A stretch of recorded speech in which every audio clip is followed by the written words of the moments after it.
The boots came at dawn. Over 200 Navy SEALs stood in formation on her front lawn, their shadows stretching across the quiet suburban street like a declaration of war. At the center stood the disabled veteran she'd shared breakfast with 24 hours earlier, crutch wedged under his arm, missing his left leg below the knee, eyes locked on her front door with the intensity of someone who'd come to settle a debt. ICU nurse Emma Sharp pulled back her bedroom curtain, her heart hammering against her ribs. She'd only offered him a seat at a diner table, one act of basic human decency in a world that had turned its back on him. How had it escalated to this? And why were two military police vehicles idling at the corner, their engines rumbling like a promise of consequences yet to come? Bob. Before we dive into what happened next, I want to ask you something. Stay with me until the very end of this story. If it moves you, hit that like button and drop a comment telling me what city you're watching from. I want to see just how far this story travels. Now, let's go back to where it all began. 27 hours earlier, Emma Sharp had been elbow deep in someone else's catastrophe. The trauma bay at Riverside General Hospital smelled like disinfectant and desperation, the fluorescent lights buzzing overhead as she worked to stabilize a 52-year-old man who'd wrapped his pickup truck around a telephone pole. His chest was a roadmap of bruises, his breathing shallow and wet. Pneumothorax. She'd called it before the attending even looked at the x-ray. "Chest tube now," she'd ordered, her voice cutting through the chaos with the precision of someone who'd done this 1,000 times. The resident beside her fumbled with the sterile packaging, hands shaking. "Move."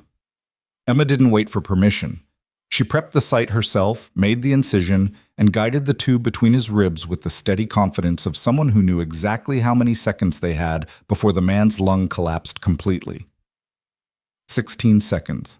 She'd done it in 12. By the time the attending arrived, the patient's oxygen saturation was climbing back towards safe territory. Dr. Marcus Waverly, silver-haired, perpetually annoyed, and convinced that nurses existed solely to follow his orders, glanced at the monitor and grunted. "Next time, wait for me before you make executive decisions, Sharp." Emma peeled off her gloves, her scrubs splattered with blood that wasn't hers. "Next time, show up before your patient dies." The resident's eyes went wide. Waverly's jaw tightened, but he said nothing. He never did. Emma had been at Riverside General for 6 years, longer than most of the residents and half the attendings. She knew which protocols could bend and which ones would break you. More importantly, she knew how to save lives when the people with fancy degrees were still trying to remember which textbook chapter applied. Her shift had started at 4 in the afternoon the previous day. It was now 8 in the morning. 16 hours of back-to-back emergencies, understaffed chaos, and administrative incompetence masquerading as hospital policy. Her lower back ached, her feet screamed inside her sneakers, and she'd consumed enough coffee to fuel a small aircraft. She clocked out, grabbed her jacket from her locker, and walked out into the cool morning air of Millbrook City, a mid-sized town in northern Colorado that prided itself on being authentically Western, while gentrifying faster than anyone wanted to admit. The Anchor Diner sat 3 blocks from the hospital, a relic from the 1960s with cracked vinyl booths and a neon sign that flickered like it was sending Morse code. Emma had been going there since her first week at Riverside General. The coffee was terrible, but it was consistently terrible, which counted for something. She pushed through the door at 8:17 a.m., the little bell above the frame announcing her arrival. The place was half full.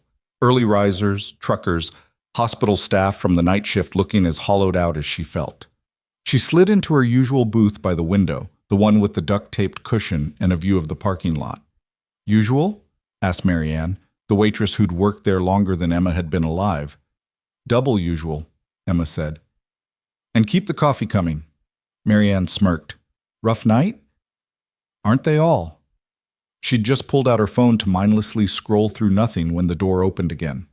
The man who walked in moved carefully, deliberately, his weight supported by a crutch tucked under his right arm. His left pant leg hung empty below the knee, pinned neatly against his thigh. He wore a faded navy t-shirt, cargo pants, and a baseball cap pulled low over his eyes. Chief Petty Officer Derek Stone. Emma didn't know his name yet. She only saw what everyone else saw, a disabled veteran trying to find a place to sit. He approached the first booth. 2 men in business suits, laptops open, barely looked up. "Excuse me," Derek said quietly. Is this seat taken? We're expecting someone, one of them replied without making eye contact. Derek nodded, moved on. The next table had a woman and her teenage daughter. He didn't even get the question out before the woman shook her head. We're about to leave. They weren't. Their food had just arrived. Derek's jaw tightened, but he kept moving. Booth after booth, table after table. The same answer delivered in different variations of discomfort and dismissal. No room. Waiting for a friend. Maybe try the counter. The counter was full. Emma watched it happen with a sinking sensation in her chest that felt too familiar, too much like the memory of her father coming home from Fallujah with a limp and a look in his eyes that said he'd left the best parts of himself in the sand. Staff Sergeant Daniel Sharp had been a Marine, a man who'd carried wounded men on his back and earned a Purple Heart for his trouble. He'd also been a man the VA failed, a man whose PTSD went untreated until it became unmanageable, a man who died alone in a motel room 6 years after coming home because the country he'd served didn't have the decency to offer him a chair when he needed one. Derek approached her booth last. He stood there for a moment, crutch planted firmly, shoulders squared despite the exhaustion written across his face. Ma'am, he said, his voice low and careful, like he was bracing for another rejection. Would it be all right if I sat here? Emma didn't hesitate. Please, I'd actually appreciate the company. Relief flickered across his face, subtle but real. He lowered himself into the seat across from her, propping his crutch against the wall.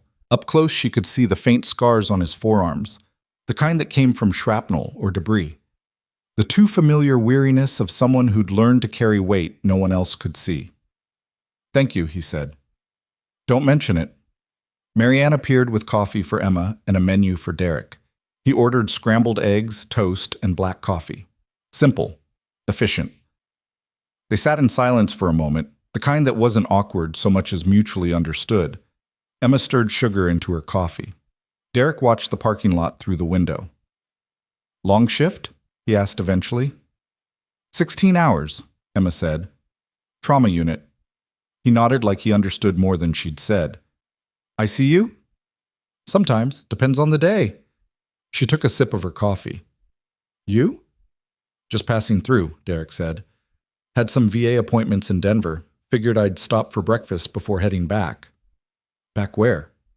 Virginia, little place outside Norfolk. A SEAL then, or former SEAL.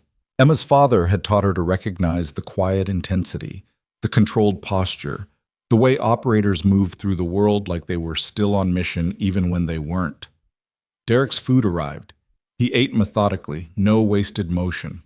Emma found herself relaxing in a way she hadn't all shift, the weight of the last 16 hours starting to lift. Can I ask you something? Derek said, setting down his fork. Sure. Why'd you let me sit here? Emma met his eyes.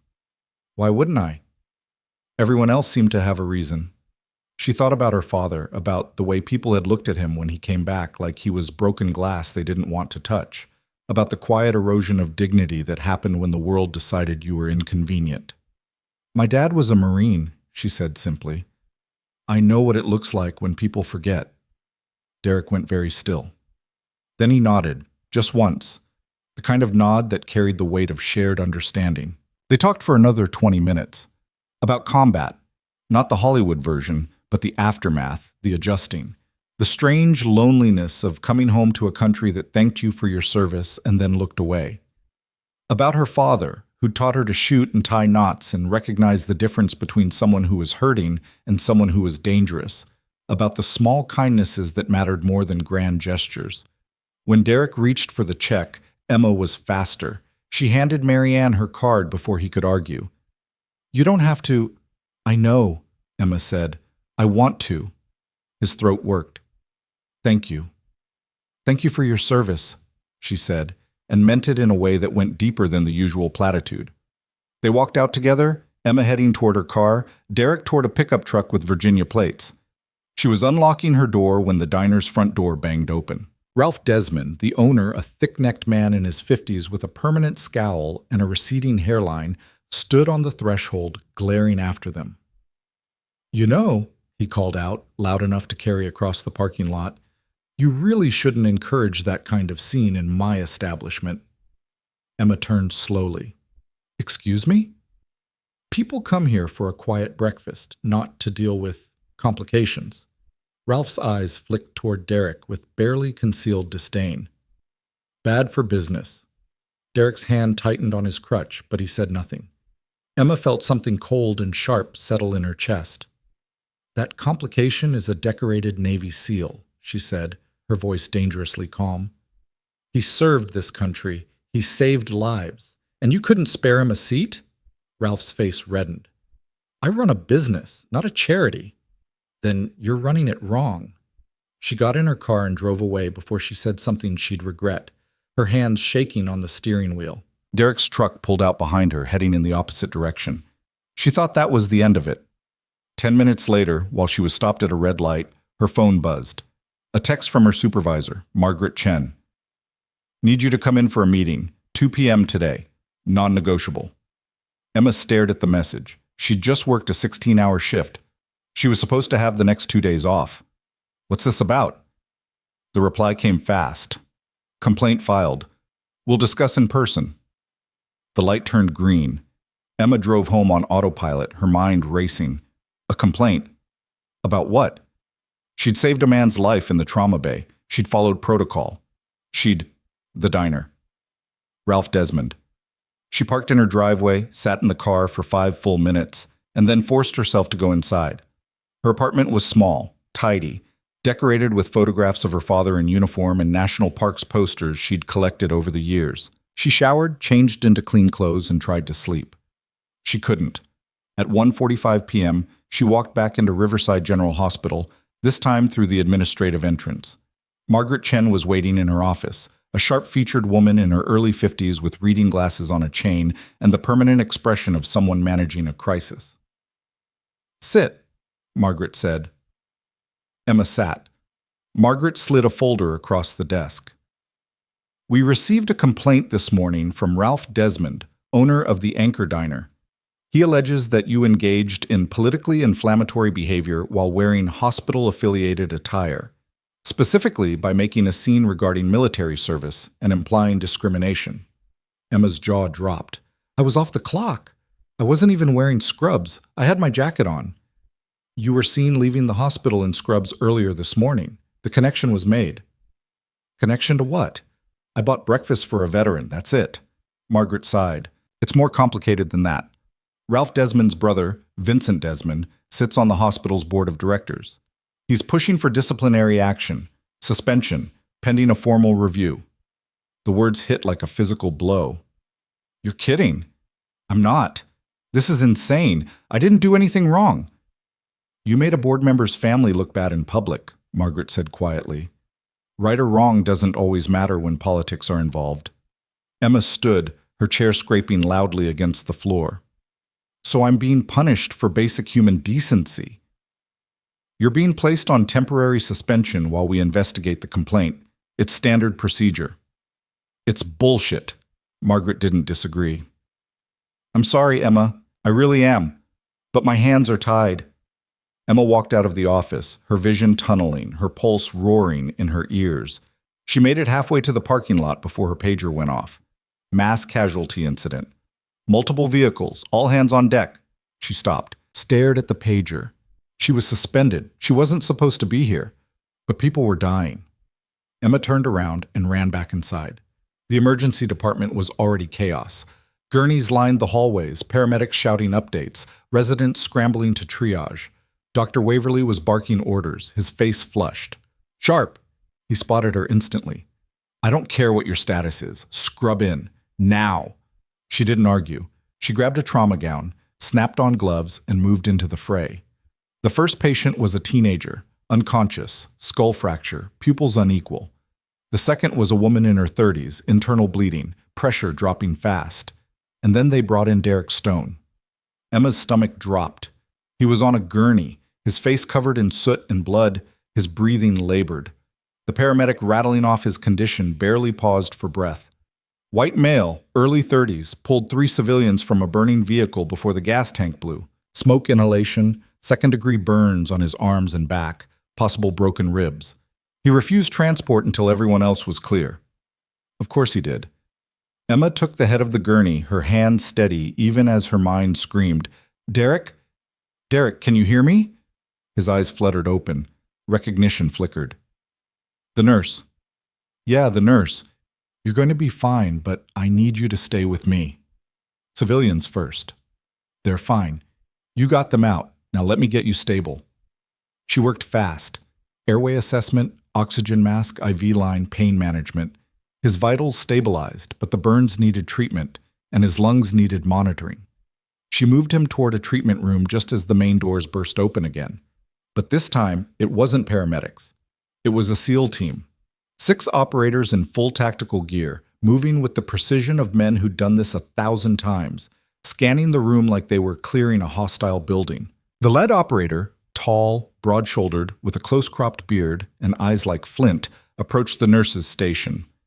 "Where's Chief Petty Officer Derek Stone?" he demanded. A nurse pointed toward Emma's treatment room. The operator's gaze swung to Emma, then to Derek on the gurney. He stepped inside, his team fanning out behind him. "Chief," he said, his voice low and urgent. "You good?" Derek managed a weak grin. "Been better, Commander." The commander turned to Emma. "You treating him?" "Yes." "Then you just became the most important person in this building." Emma blinked.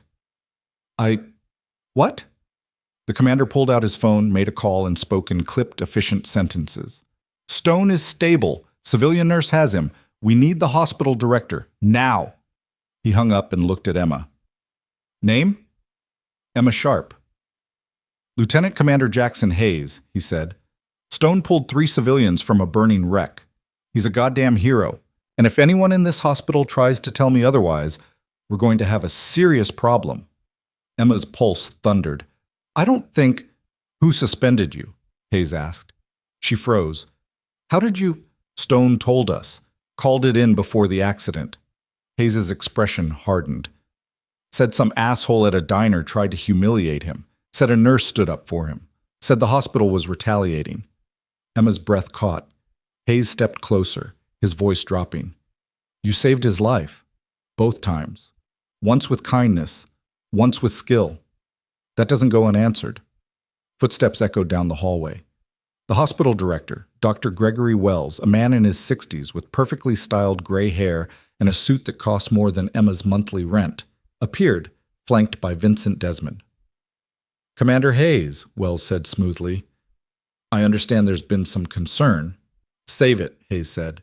"I want to know why one of your nurses is being punished for showing basic human decency to a decorated veteran." Wells's smile faltered. Vincent Desmond stepped forward. "This is a personnel matter that doesn't concern—" "It absolutely concerns me," Hayes interrupted. "Chief Stone is a member of my unit. Any retaliation against someone who treated him with respect is a federal issue, especially when your hospital receives veteran care grants. Want me to make a call to the Oversight Committee?" Vincent went pale. Hayes pulled out his phone again.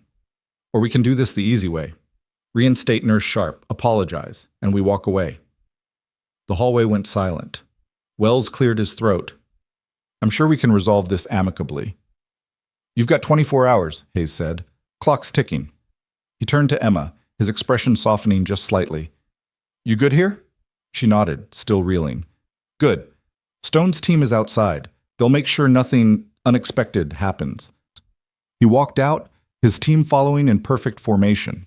The director and Vincent Desmond exchanged a look that could have curdled milk. Emma turned back to Derek, who was watching her with something like awe. "You didn't have to do this," she said quietly. "Yeah," Derek said. "I did."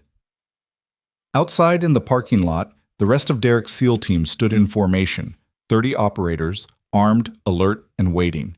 And behind them, rolling up in unmarked vehicles, were reporters. Someone had made a call.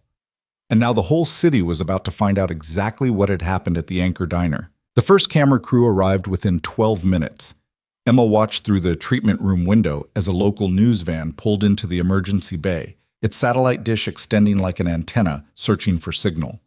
The reporter, a young woman in a blazer despite the heat, was already talking into her microphone, gesturing toward the line of SEALs standing at parade rest near the ambulance entrance.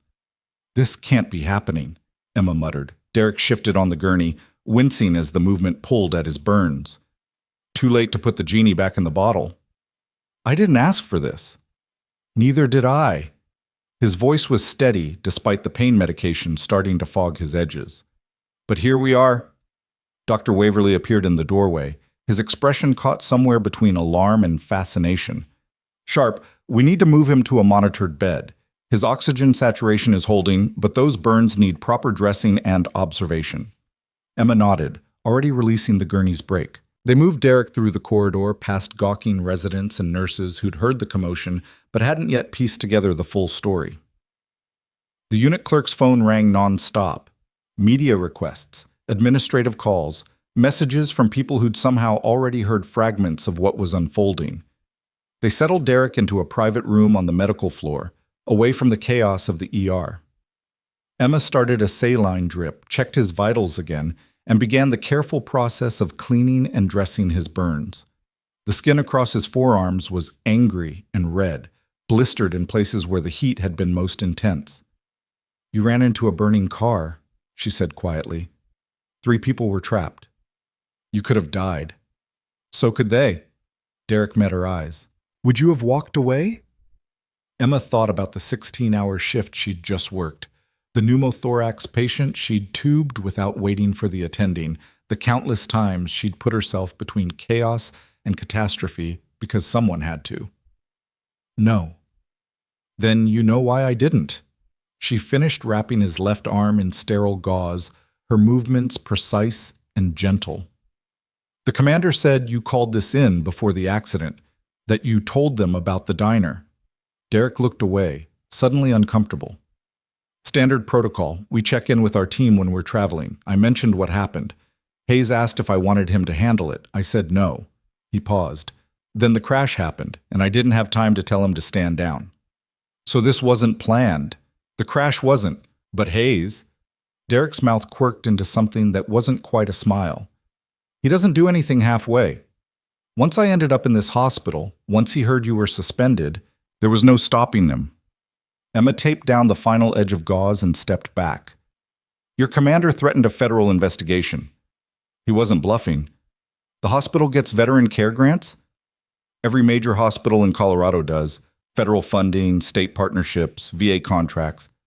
Derek's voice was getting heavier, the pain medication pulling him towards sleep. "If they're retaliating against staff for treating veterans with dignity, that's a violation of the grant terms. Hayes knows how to use leverage." Emma sank into the chair beside his bed.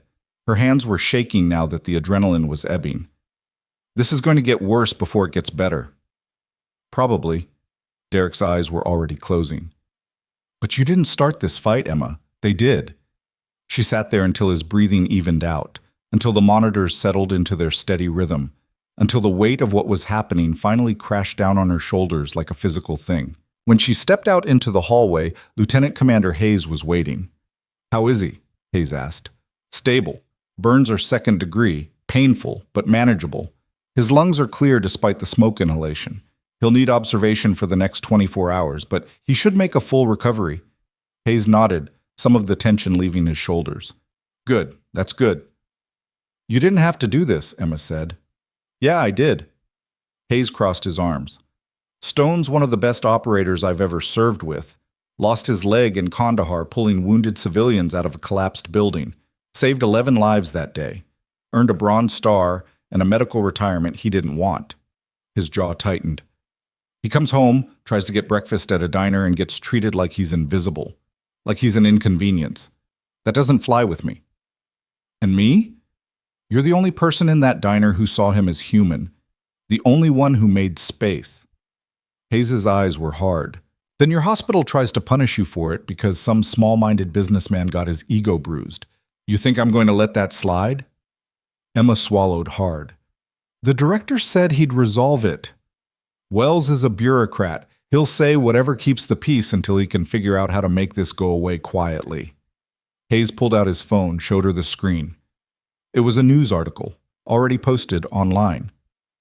"Navy SEAL hero discriminated at local diner, suspended nurse saves his life." hours later. The photo showed Derek being wheeled into the hospital, Emma visible in the background, her face set in concentration. Below it, a second photo, the SEALs standing in formation outside the emergency entrance. "This isn't going away quietly," Hayes said. "It's already trending on social media. Veterans groups are picking it up. By tonight, this will be national." Emma's stomach dropped. "I don't want to be famous." "Too bad. You're the face of this story now." Hayes pocketed his phone. "But you're not alone. My team stays until this is resolved. Anyone gives you trouble, you call me directly." He handed her a card with his number. "I mean it. Anyone." He walked away, his boots echoing down the corridor with the same measured cadence as his operators outside. Emma stared at the card in her hand. 24 hours ago, she'd been an ICU nurse with a suspended license and a quiet life. Now she was at the center of a media storm involving military special operations, hospital politics, and the kind of attention that made her skin crawl. Her phone buzzed. A text from her friend and fellow nurse, Rachel Kim. "Holy shit, Em. You're on the news. Are you okay?" Then another, from a number she didn't recognize. "You're a hero. Thank you for standing up for our veterans." And another, "Stuck-up bitch. You just wanted attention. Hope you lose your job." Emma turned off her phone. By 6 p.m., the hospital's parking lot looked like a media circus. 7 news vans, reporters conducting interviews with anyone who'd talk, camera crews filming B-roll of the building's exterior. Hospital security had set up barricades to keep them away from the entrances, but they couldn't stop the coverage. Emma stayed in Derek's room, monitoring his condition, adjusting his medication, avoiding the windows. Dr. Waverly stopped by twice, said nothing about the suspension, and left again without meeting her eyes. Margaret Chen sent a terse email. "Board meeting tomorrow, 9 a.m. Your presence is required." No apology, no acknowledgement of what had happened, just a summons. Emma was checking Derek's IV when the door opened and a woman in an expensive pantsuit walked in. She was in her 40s, blonde, with the kind of polished confidence that came from years of controlling narratives. "Miss Sharp, I'm Caroline Fletcher, Hospital Public Relations." She extended a hand that Emma didn't shake. "We need to talk about how you're going to handle media requests." "I'm not." Caroline blinked. "Excuse me?" "I'm not handling media requests. I'm not giving interviews. I'm not making statements." Emma kept her voice level. "I'm a nurse doing my job. That's all. With respect, this situation has escalated beyond your personal preferences. The hospital's reputation is at stake." "The hospital's reputation?" Emma turned to face her fully. "Your director suspended me for buying a veteran breakfast. Your board member's brother filed a bogus complaint because I called out his discrimination, and now you want me to help you spin this?" Caroline's smile tightened. "We want to present a unified front. Show that Riverside General supports both our staff and our veteran patients. Then reinstate me, publicly, and issue an apology to Chief Stone for what happened at that diner." "That's complicated." "No, it's simple. You're just more worried about protecting Vincent Desmond than doing the right thing." Caroline's professional mask slipped, revealing something colder underneath. "Be very careful, Miss Sharp. You may have social media on your side right now, but public opinion is fickle. The hospital has lawyers, resources, connections. If you push too hard, you might find yourself not just suspended, but unemployable." Emma stepped closer, her voice dropping to something quiet and dangerous. "Is that a threat?" "It's a reality check." "Then here's mine. I'm not scared of your lawyers or your connections or your carefully crafted PR statements. I did nothing wrong. And if you think you can bully me into silence, you're about to learn exactly how wrong you are." Caroline's jaw tightened. She turned and walked out without another word. Emma's hands were shaking again. She sat down, pressed her palms against her thighs, and forced herself to breathe. Behind her, Derek's voice was rough with sleep and medication. "You're tougher than you look." She turned. He was watching her, his eyes clearer than they'd been an hour ago. "I thought you were asleep." "Drifting in and out. Heard enough." He shifted, grimacing. "Fletcher's a piece of work. She tried to get me to sign a release form when they first brought me in. Something about not holding the hospital liable for pre-existing conditions." You're kidding. Wish I was. I told her where she could file it. Derek managed a weak grin. Hayes threatened to have his JAG officer review every form in this place. She left pretty quick after that. Emma felt something loosen in her chest, a laugh that was half exhaustion and half disbelief. This is insane. Yeah, Derek's expression sobered. But it's also important. What happened at that diner? That happens to veterans every day. We get thanked for our service, then treated like we're broken or inconvenient or too complicated to deal with. Most of the time, nobody notices. Nobody cares. He paused. You cared. And now people are paying attention. That matters. I just wanted to give you a seat. And that's exactly why this matters. The night shift arrived at 7. Emma should have left hours ago, but her suspension meant she wasn't technically on duty, and nobody seemed willing to tell her to go home. She stayed in Derek's room, updating his chart, monitoring his vitals, being useful in the only way she knew how. At 9:47 p.m., her phone rang. Unknown number. She almost didn't answer. Hello? Emma Sharp? The voice was male, professional, unfamiliar. Who's asking? My name is Thomas Rivera. I'm an attorney with the Colorado Veterans Legal Alliance. I saw the news coverage. I'd like to offer you legal representation, pro bono. Emma closed her eyes. I'm not suing anyone. Not yet. But the hospital might come after you. Wrongful termination, breach of contract, defamation. They have options if they want to use them. You need someone in your corner. I can't afford... Pro bono means free, Miss Sharp. We represent veterans and those who support them. What you did today falls squarely in our wheelhouse. Rivera's tone was matter of fact. No pressure. Just information. I'm not asking you to commit to anything. I'm just saying if you need help, we're here. Emma thought about Caroline Fletcher's thinly veiled threats, about Vincent Desmond's connections, about the way power worked when you didn't have any. Can I think about it? Of course. I'll send you my contact information. If you need me, call. If you don't, no hard feelings. He hung up. Emma stared at her phone, feeling like she was being pulled into a current she couldn't control. At 11:03 p.m., a nurse from the ICU poked her head into Derek's room. Sharp, there's someone here to see you. Says it's urgent. Emma followed her downstairs, expecting another reporter or PR handler. Instead, she found herself face-to-face with Ralph Desmond. He stood in the lobby, his face flushed, his hands clenched into fists at his sides. The security guard nearby had one hand on his radio, clearly ready to intervene if necessary. You, Ralph spat, you ruined me. Emma stopped 3 feet away, her pulse spiking.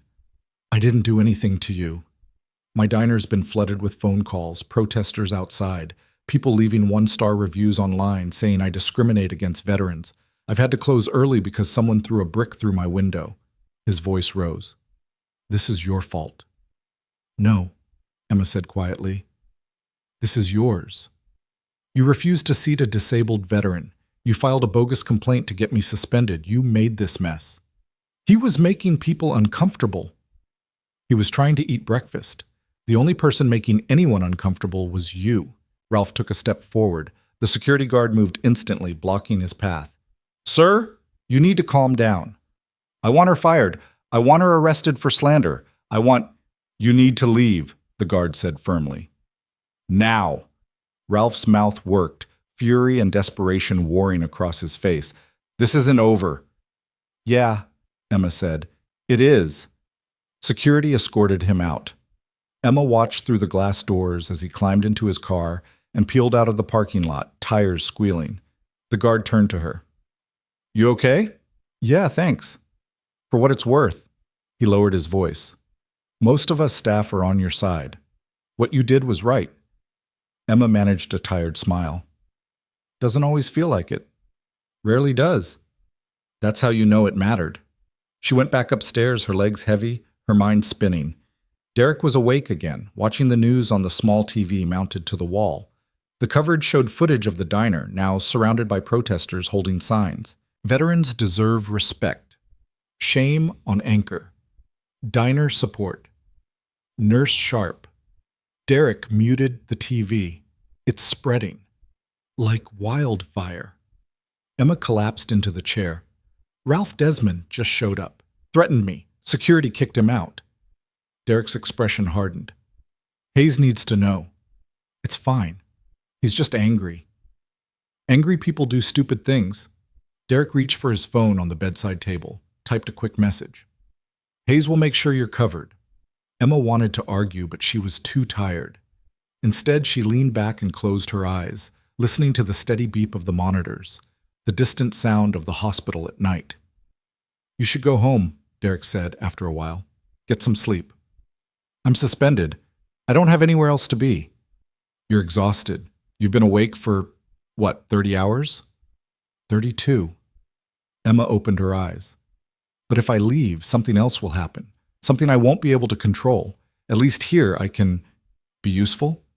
Yeah. Derek was quiet for a moment. My dad was a firefighter, retired after 26 years. He used to say the hardest part wasn't running into burning buildings. It was sitting still afterward, feeling useless. His voice was soft. You're not useless, Emma. Even when you're not working. Even when things are out of your control. Easy to say. Not really. He gestured to his missing leg. I spent 6 months in rehab learning how to walk again, how to be an operator with a prosthetic. The Navy told me I could take a medical discharge, collect my pension, go home. I fought for a year to stay on active duty. You know why? Emma shook her head. Because I didn't know who I was if I wasn't doing something, if I wasn't useful. Derek's eyes were distant. Took me a long time to learn that my value isn't just what I can do. It's who I am. What I stand for. And what do you stand for? Same thing you do, showing up, doing the right thing even when it's hard. Especially when it's hard. Emma felt something crack in her chest, the kind of crack that lets light in. I'm really glad I let you sit at my table. Me too. She stayed until he fell asleep again, then finally forced herself to leave. The parking lot was mostly empty now, the media vans gone except for one overnight crew filming a recap segment. Emma drove home through silent streets, her mind too wired for sleep despite her exhaustion. Her apartment felt strange and unfamiliar, like she'd been gone for weeks instead of hours. She showered, changed into pajamas, and was about to climb into bed when her phone lit up with a notification. An email. From Vincent Desmond. She opened it, her stomach nodding. Miss Sharp, I understand you believe you acted appropriately in your encounter with my brother and the subsequent events at Riverside General. However, you have caused significant reputational and financial harm to both his business and this hospital's standing in the community. I strongly advise you to consider the consequences of your continued involvement in this matter. A public apology and acknowledgement of wrongdoing would go a long way toward resolving this situation amicably. Failure to cooperate will result in the hospital pursuing all available legal and professional remedies, including permanent termination and potential civil action. Sincerely, Vincent Desmond, Board Director, Riverside General Hospital. Emma read it twice.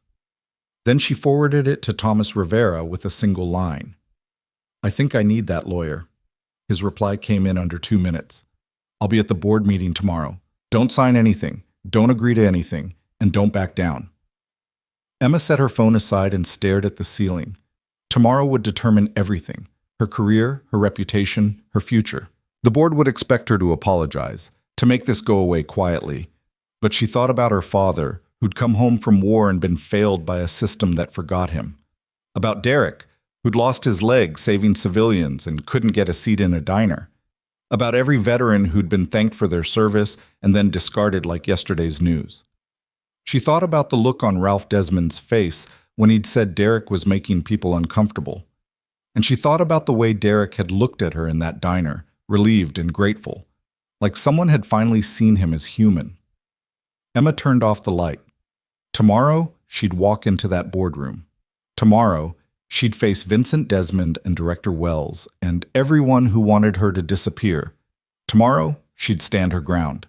But tonight, for just a few hours, she let herself fall into dreamless, exhausted sleep. The alarm went off at 6:30 a.m. Emma dressed carefully, professional but not submissive, a navy blazer over a white blouse, slacks, her hair pulled back. She looked in the mirror and barely recognized herself. The woman staring back looked harder. Ready, She drove to the hospital early, parking in the employee lot. The morning sun was just starting to burn through the clouds, casting everything in sharp relief. She walked in through the main entrance, nodded to the security guard who'd helped her last night, and took the elevator to the third floor where the administrative offices were located. Thomas Rivera was waiting outside the boardroom. He was younger than she'd expected, mid-30s, dark hair, sharp suit, and an expression that said he'd seen this kind of fight before. Emma Sharp? That's me. He shook her hand firmly. Thomas Rivera, ready? Not even a little.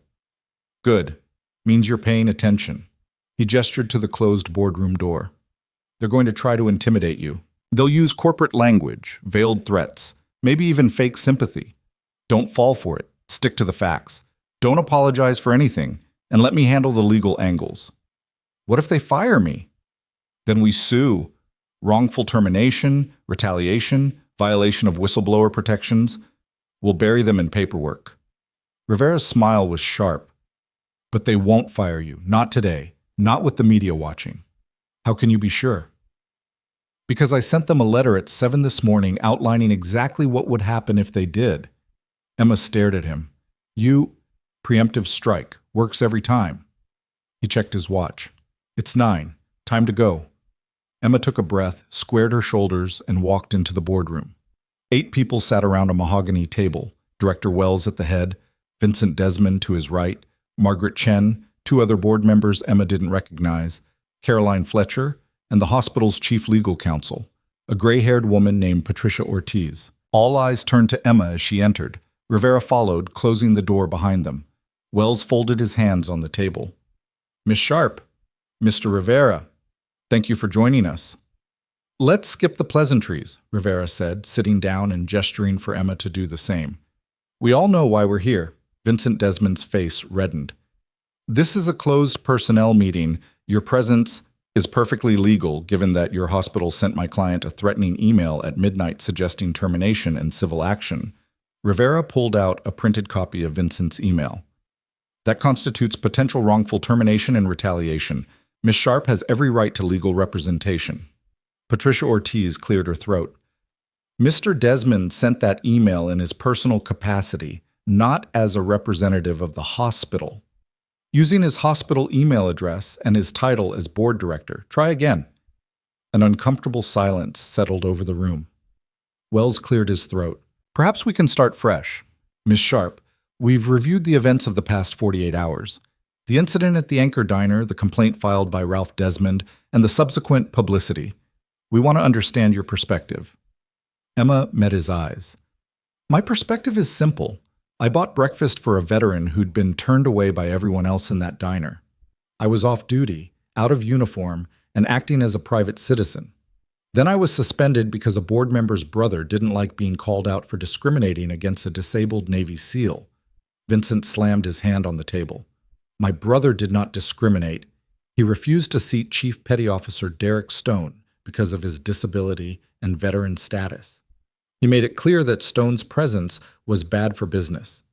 Then he filed a false complaint to retaliate against me for standing up for him.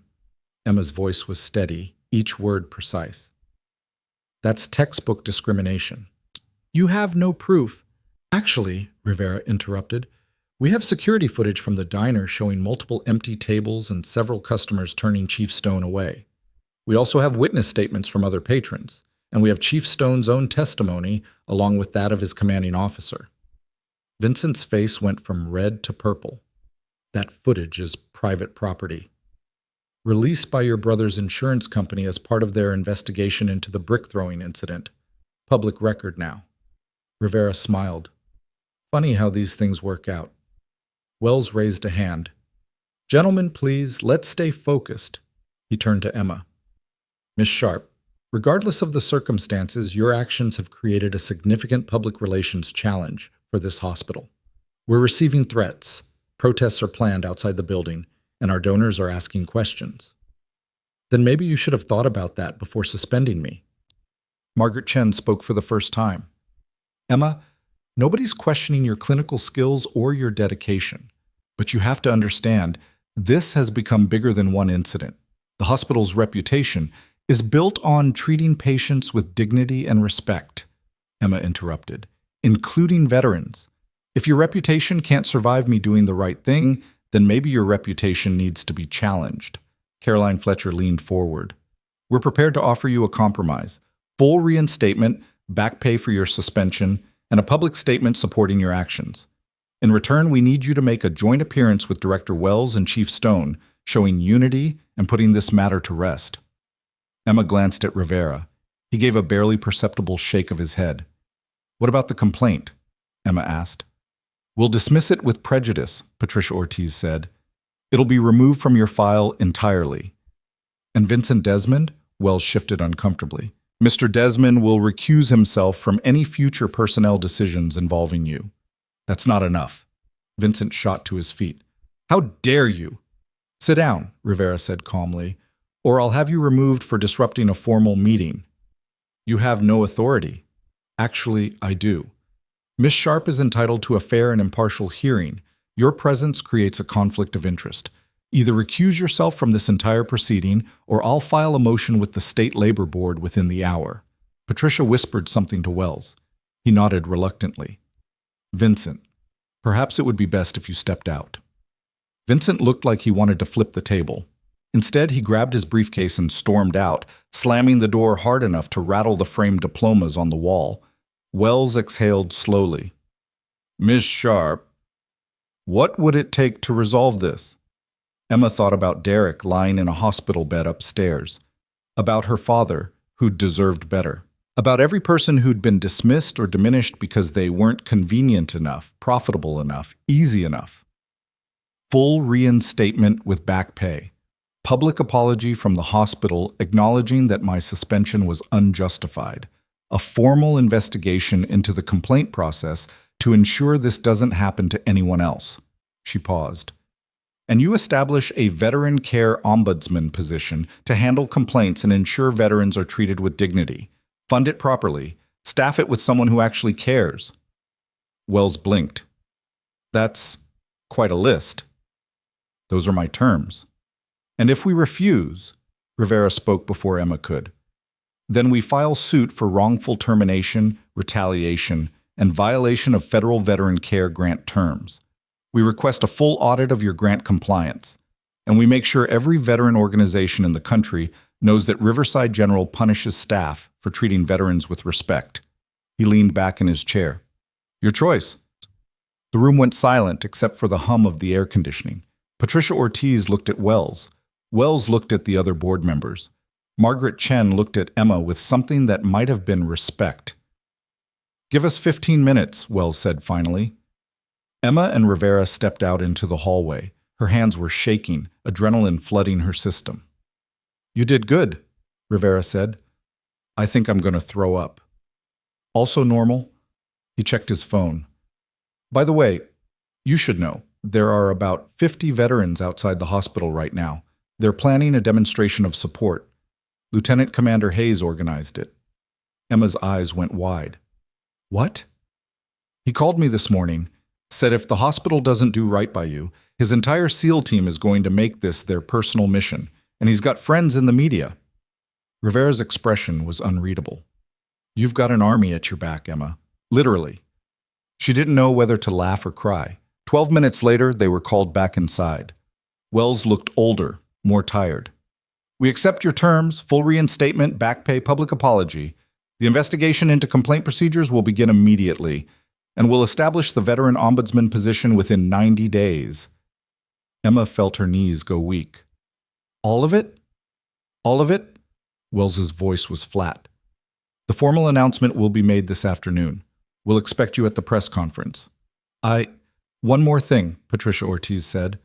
Ralph Desmond has withdrawn his complaint and issued a public apology. His diner is facing legal action from multiple veteran advocacy groups. Vincent Desmond has resigned from the board, effective immediately. Emma sat down slowly, the weight of it hitting her all at once. She'd won. Not just the reinstatement, not just the apology. She'd changed the system. Rivera stood. We'll see you at the press conference, Director Wells. 3 p.m.? 3 p.m., Wells confirmed. Emma walked out of the boardroom in a daze. Rivera guided her to the elevator, pressed the button for the ground floor. How do you feel? He asked. Like I just survived something I didn't know I could survive. That's because you did. The elevator doors opened. Welcome to the other side. Emma stepped out into the lobby and froze. Through the glass doors she could see them, dozens of veterans in uniform standing in formation on the hospital grounds. At the front stood Lieutenant Commander Hayes, flanked by his SEAL team, and in the center, supported by crutches but standing tall, was Derek Stone. They weren't protesting. They were waiting. For her. Emma pushed through the glass doors and the wall of sound hit her like a physical force. Not shouting, not chaos, silence. 73 veterans stood at attention in perfect formation across the hospital's front plaza. Morning sun glinted off medals, off prosthetics, off the kind of discipline that didn't fade even after the uniform came off. Some were young, barely out of their 20s. Others had gray hair and backs bent by decades of service. Army, Navy, Marines, Air Force. Different branches, different wars, united by a single purpose. Hayes stood front and center, his posture parade ground perfect. Beside him, Derek balanced on his crutches, his burns freshly bandaged, his face pale but determined. He shouldn't have been out of bed. His chart said bed rest for another 12 hours minimum. But here he was. Emma stopped 3 feet from the formation, her throat tight. Hayes spoke first, his voice carrying across the plaza without needing to shout. Nurse Emma Sharp, on behalf of Naval Special Warfare Command and every veteran standing here, we want you to know something. He took one step forward. You saw us when others looked away. You made space when others closed doors. You stood your ground when others tried to make you kneel. His eyes were steel and honor. That doesn't go unnoticed. That doesn't go unanswered. Derek shifted his weight, grimacing but steady. You saved my life twice, Emma. Once with kindness, once with your skills. I don't have the words to repay that. You don't owe me let me finish. Derek's voice was quiet but absolute. You reminded me that there are still people who see us as human, not damaged goods, not charity cases, not political statements. He paused, something raw crossing his face. Just people who deserve a seat at the table. Emma's vision blurred. She blinked hard, refusing to let the tears fall. Not here. Not in front of cameras she could now see positioned on the periphery, reporters filming everything. Hayes continued. We understand you've been reinstated. We understand the hospital has agreed to changes. That's a victory. But victories don't happen in isolation. He gestured to the formation behind him. Every person here volunteered to stand with you today. To show this hospital, this city, and anyone watching that when someone stands up for veterans, we stand up for them. A woman in her 50s stepped forward from the third row, her left arm ending at the elbow. Former Army medic, Emma guessed from the way she carried herself. My name is Sarah Vance. I lost my arm in Baghdad, saving 3 soldiers from a burning Humvee. Came home to a country that thanked me for my service and then wouldn't hire me because I couldn't type fast enough. Her voice was steady, matter of fact. You're the first person I've seen in years actually fight back when the system tried to crush decency. That matters more than you know. One by one, others spoke. A Marine who'd lost both legs and had been denied entry to a restaurant because his wheelchair blocked the aisle. An Air Force pilot with PTSD who'd been fired from 3 jobs because employers deemed him unstable. A Navy corpsman who'd saved 19 lives in Kandahar and couldn't get a call back for a nursing position because her experience didn't translate to civilian medicine. Each story was a knife wound, each testimony a reminder of how badly the system failed the people who'd sacrificed everything for it. Emma listened, her hands clasped in front of her to keep them from shaking. These weren't sob stories.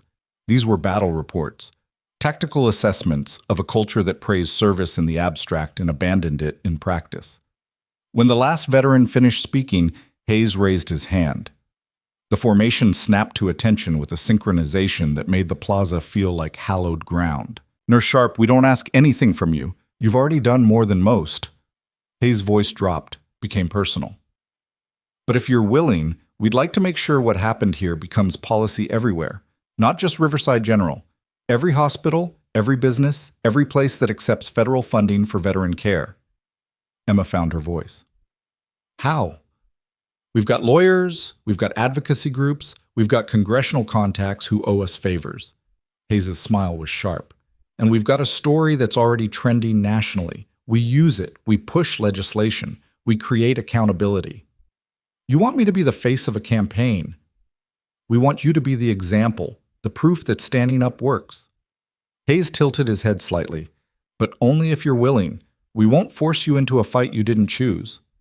Emma looked at Derek, who watched her with quiet understanding. She thought about her father, who'd come home broken and been failed by every system meant to help him. About the young medic in the third row who'd lost her arm saving others and couldn't find work. About every person who'd been dismissed because their sacrifice wasn't convenient enough. What do you need from me? Hayes' expression shifted. Satisfaction mixed with something deeper. Respect. Show up. Tell your story. Let us amplify it. The rest, we handle. When? Press conference is at 3. After that, we've got congressional staffers reaching out for testimony. Advocacy groups want interviews, media requests from 6 different states. Hayes checked his watch. You've got 5 hours to decide how far you want to take this. Emma's mind raced. 5 hours ago, she'd been suspended, facing termination and a destroyed career. Now she was being offered a platform that could reach millions. The whiplash was dizzying, but underneath the fear and uncertainty was something else, something that felt like purpose. I need to check on my patients first, she said. Of course. Hayes stepped aside, the formation parting to create a path back to the hospital entrance. We'll be here when you're ready. Emma walked through the corridor of veterans, each one nodding or saluting as she passed. Derek caught her eye as she reached the door. You okay? He asked. Ask me in 5 hours. She went back inside, rode the elevator to the 4th floor, and found Rachel Kim waiting by the nurse's station.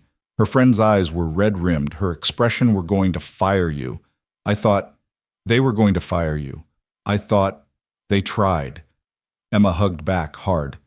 It didn't work. Rachel pulled away, studying her face. You look different. I feel different. Good different or about to collapse different? Both. Emma glanced at the board. Who's covering my patients? Waverly's been doing rounds himself, hasn't complained once. I think he's scared the SEALs are going to audit his clinical decisions. Rachel's smile was wicked. Also, Margaret wants to see you. She's in her office. Emma found Margaret Chen sitting at her desk, staring at her computer screen like it held answers to questions she hadn't figured out how to ask yet. The supervisor looked up when Emma knocked. Come in. Close the door. Emma obeyed, sat down without being invited. Margaret removed her reading glasses, rubbed the bridge of her nose. I owe you an apology. Yes, you do. I should have fought harder when Vincent pushed for your suspension. I should have told Wells that the complaint was bogus. I should have... Margaret's voice cracked slightly. I should have remembered what it was like to be a nurse who gave a damn about doing the right thing instead of a supervisor who cared more about keeping the peace. Emma stayed silent. My sister's husband is a Marine, Margaret continued. 2 tours in Iraq. Came home with a traumatic brain injury and couldn't hold down a job because his memory was unreliable. He tried to get help through the VA and got lost in bureaucracy for 8 months. She met Emma's eyes. He killed himself 3 years ago. My sister found him in their garage. The air left the room. I'm sorry, Emma said quietly. I tell myself I did everything I could, that I supported my sister, that I understood, that I was there. Margaret's hands trembled. But when you stood up for Derek Stone, when you fought back against the system that tried to punish you for basic decency, I realized I've been complicit. I've been part of the problem. Margaret, no, let me finish. Margaret's voice steadied. I'm not asking for forgiveness. I'm asking for permission to do better, to help you with whatever comes next. To make sure this hospital actually lives up to the promises Wells just made in that boardroom. Emma studied her supervisor. The exhaustion, the regret, the genuine determination underneath. What are you proposing? I want to head the Veteran Care Initiative. I want to build the Ombudsman program you demanded. I want to make sure no veteran ever gets treated the way Derek was treated. No staff member ever gets punished for doing the right thing. Margaret leaned forward. And I want you to help me. You've got credibility now. You've got attention. We use it to create real change, not just PR talking points. You're serious? Completely. Emma considered it. Margaret had failed her when it mattered most, but she was also offering something rare, acknowledgement and a concrete plan to make amends. I'll think about it, Emma said, after the press conference. Fair enough. Margaret pulled out a folder. In the meantime, you should know that Vincent Desmond didn't resign quietly. He's threatening legal action against the hospital for forcing him out. His lawyers are claiming retaliation, defamation, and breach of his board contract. Can he win? Probably not. But he can make noise, and noise means more media coverage, more scrutiny, more opportunities for things to get messy. Margaret slid the folder across the desk. These are the emails he sent to other board members over the past 6 months. Complaints about problematic staff, suggestions to tighten disciplinary procedures, proposals to reduce funding for veterans programs to balance the budget. Emma flipped through the pages, her stomach sinking. Vincent hadn't just been protecting his brother. He'd been systematically working to undermine anyone and anything that didn't serve his vision of profitable, conflict-free hospital management. This is evidence of a pattern. Exactly. Thomas Rivera already has copies. So does the State Labor Board investigator. Margaret's smile was grim. Vincent picked the wrong fight. Emma closed the folder. Thank you for this. Thank me by making sure this actually changes things. Margaret put her glasses back on. Now go. You've got a press conference to prepare for. Emma left the office and headed back to Derek's room. He was sitting up in bed, watching the news coverage on his phone, his expression thoughtful. They're calling you the nurse who stood up, he said without looking up. Catchy. Embarrassing. Effective. Derek set his phone down. Hayes wants you to lead with emotion at the press conference. Talk about your father. Make it personal. I'm not using my dad's death for publicity. It's not publicity. It's context. Derek's voice was gentle but firm. People need to understand why you did what you did, why it mattered. Your father's story is part of that.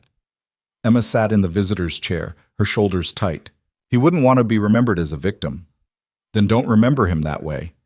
Remember him as a Marine who deserved better, as a man whose sacrifice should have meant something beyond a flag at his funeral. Derek shifted, wincing. You're telling his story to make sure other families don't go through what yours did. That's not exploiting his memory. That's honoring it. Emma closed her eyes, thought about her father's voice, his laugh, the way he'd taught her to read maps and navigate by stars, the slow decay after he came home, the pieces of him that disappeared bit by bit until there wasn't enough left to hold together. I don't know if I can talk about him without falling apart. Then fall apart. People need to see that this matters, that it's real. Derek's expression was understanding. You've been strong for 48 hours straight. It's okay to let people see the cost. At 2:30 p.m., Emma walked into the hospital's main conference room. It had been transformed into a media staging area, microphones, cameras, lights hot enough to make her skin prickle. Director Wells stood near the podium, looking 10 years older than he had that morning. Caroline Fletcher hovered nearby with talking points on a tablet. Thomas Rivera waited in the back row, arms crossed, watching everything with professional skepticism. And along the side wall, standing at parade rest, were Hayes and his team. Derek was there too, leaning heavily on his crutches but refusing to sit. Wells approached Emma, his voice low. We're going to make a brief statement acknowledging the complaint was unfounded, announcing your reinstatement, and outlining our new veteran care initiatives. Then you say a few words. Keep it gracious, keep it brief, and we move on. No, Emma said. Wells blinked. Excuse me? I'm not keeping it brief. I'm not keeping it gracious. I'm telling the truth about what happened and why it matters. Emma's voice was level. You can join me on that podium and own it, or you can step aside and I'll do it myself. But we're not spinning this into a feel-good PR moment. Wells's jaw tightened. Caroline looked horrified. Hayes from across the room nodded once. Miss Sharp? It's Nurse Sharp, Emma interrupted. And those are my terms. You agreed to transparency. This is what transparency looks like. Wells glanced at Caroline, who shook her head frantically. Then he looked at the cameras, at the reporters filling the front rows. at the veterans lining the wall like sentinels. "Fine," he said tightly. "But if this blows up in our faces, it won't." Emma moved toward the podium. "Not unless you've got more skeletons in your closet." Wells went pale. At exactly 3 p.m., the press conference began. Wells made his opening statement, wooden, carefully worded, hitting every approved talking point. The complaint was unfounded. Nurse Sharp had acted with professionalism and compassion. Riverside General was committed to serving veterans with dignity, blah, blah, blah. Then he stepped aside and Emma took the podium. The room went silent. She gripped the edges of the wooden lectern, felt the heat of the lights, saw the red recording indicators on a dozen cameras. Somewhere in the back, a reporter's phone buzzed. Emma took a breath. "My name is Emma Sharp. I've been an ICU nurse at Riverside General for 6 years. 2 days ago, I bought breakfast for a Navy SEAL named Derek Stone because every other person in the diner refused to let him sit down." She paused. "And for that act of basic human decency, I was suspended."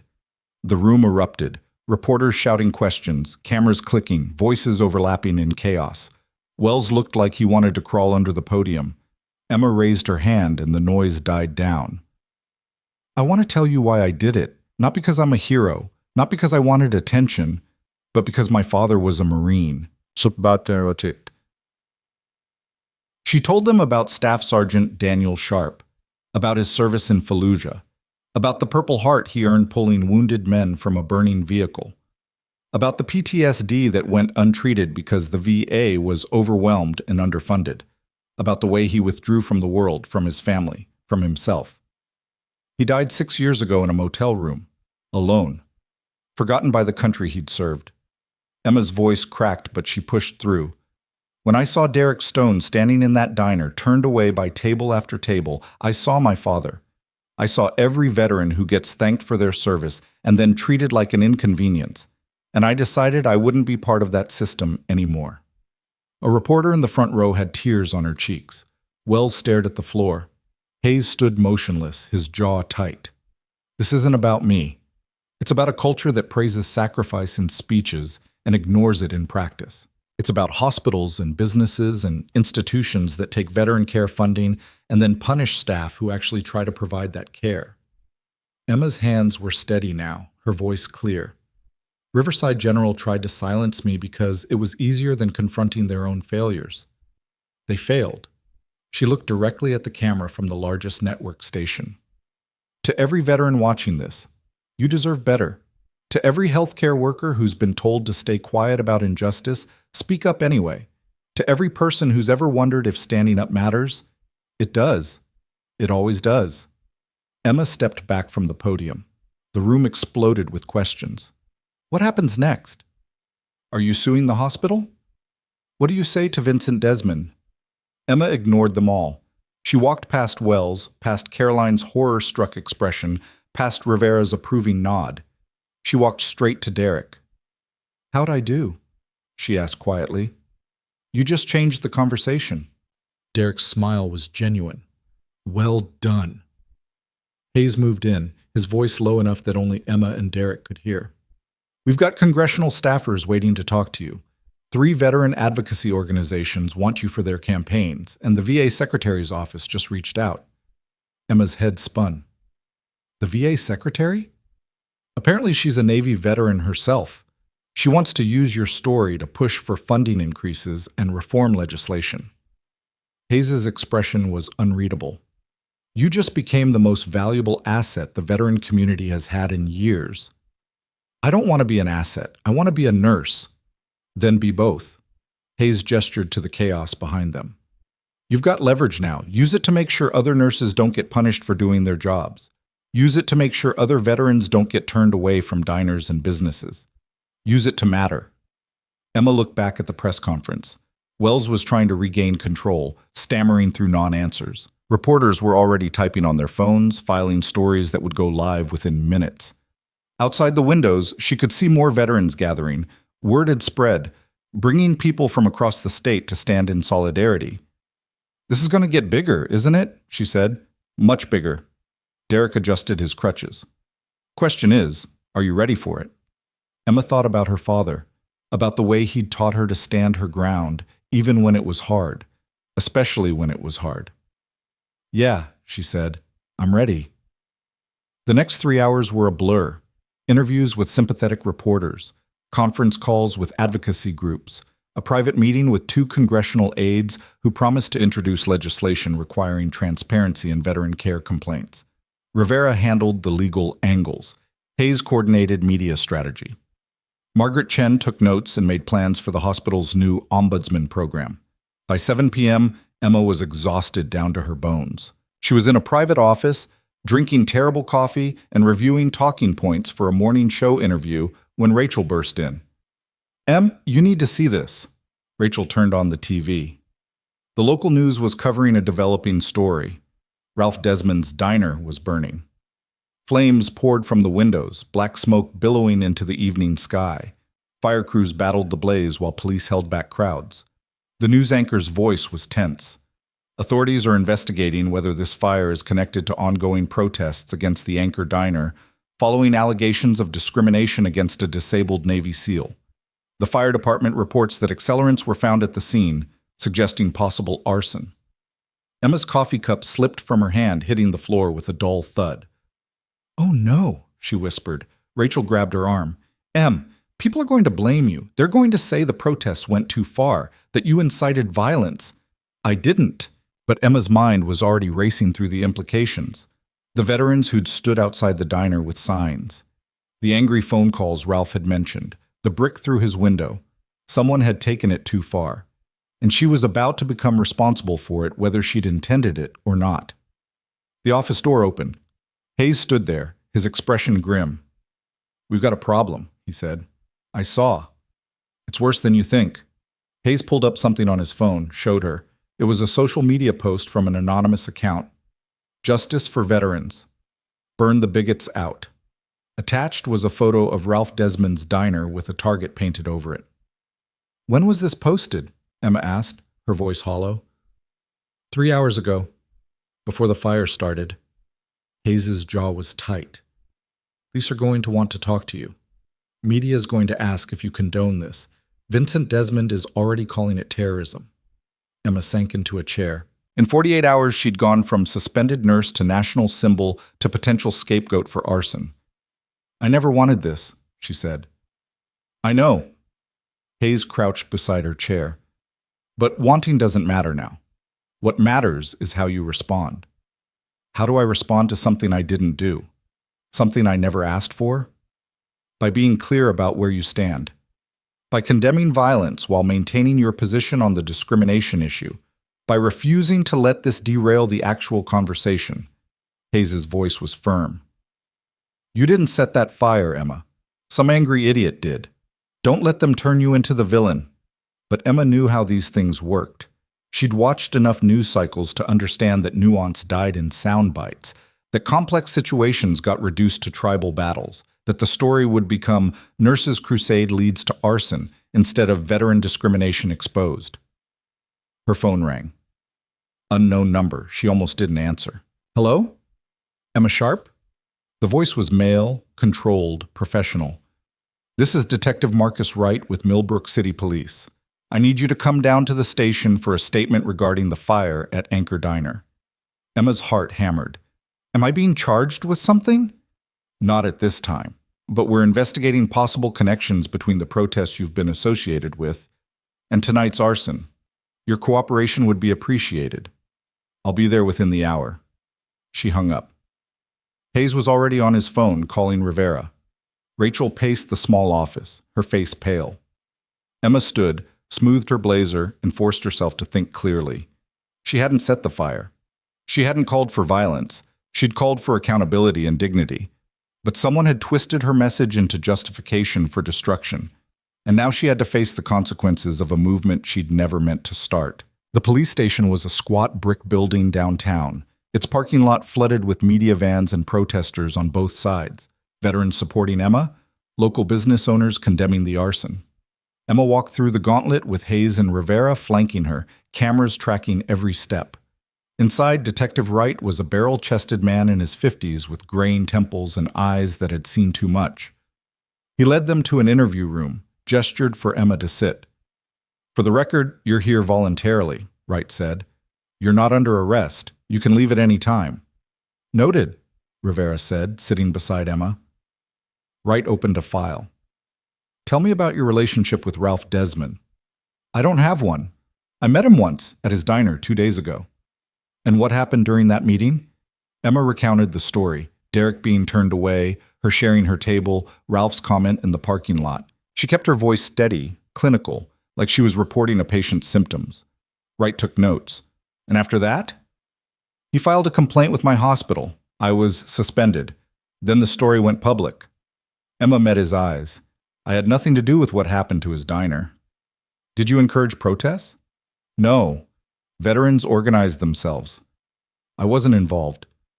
"But you benefited from the publicity," Rivera cut in. "Detective, is my client being accused of something specific, or are we fishing?"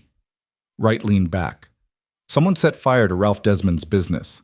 That same business was the center of protests stemming from Miss Sharp's allegations. I'm trying to establish whether there's a connection." "The connection is that Ralph Desmond discriminated against a disabled veteran and then tried to retaliate against the person who called him out," Emma said quietly. "What happened tonight is awful. It's criminal, and I condemn it completely. But it's not my fault. Tell that to Ralph Desmond. He's in the hospital being treated for smoke inhalation. He went back inside to try to save his restaurant." Emma's stomach turned. "Is he okay?" "He'll survive, but his business is gone. 30 years of work destroyed." Wright's expression was hard. "You say you wanted accountability. Well, this is what accountability looks like to some people." "That's not accountability," Emma said, her voice rising. "That's vigilante violence. That's the exact opposite of what I stand for." "Then you need to say that, publicly, before someone else gets hurt." Emma stood. "Am I free to go?" Wright nodded. "For now, but we'll be in touch." She walked out of the police station into a wall of camera flashes and shouted questions. Emma stopped on the steps, Hayes and Rivera behind her. "I'll make a statement," she said. Rivera's hand landed on her shoulder.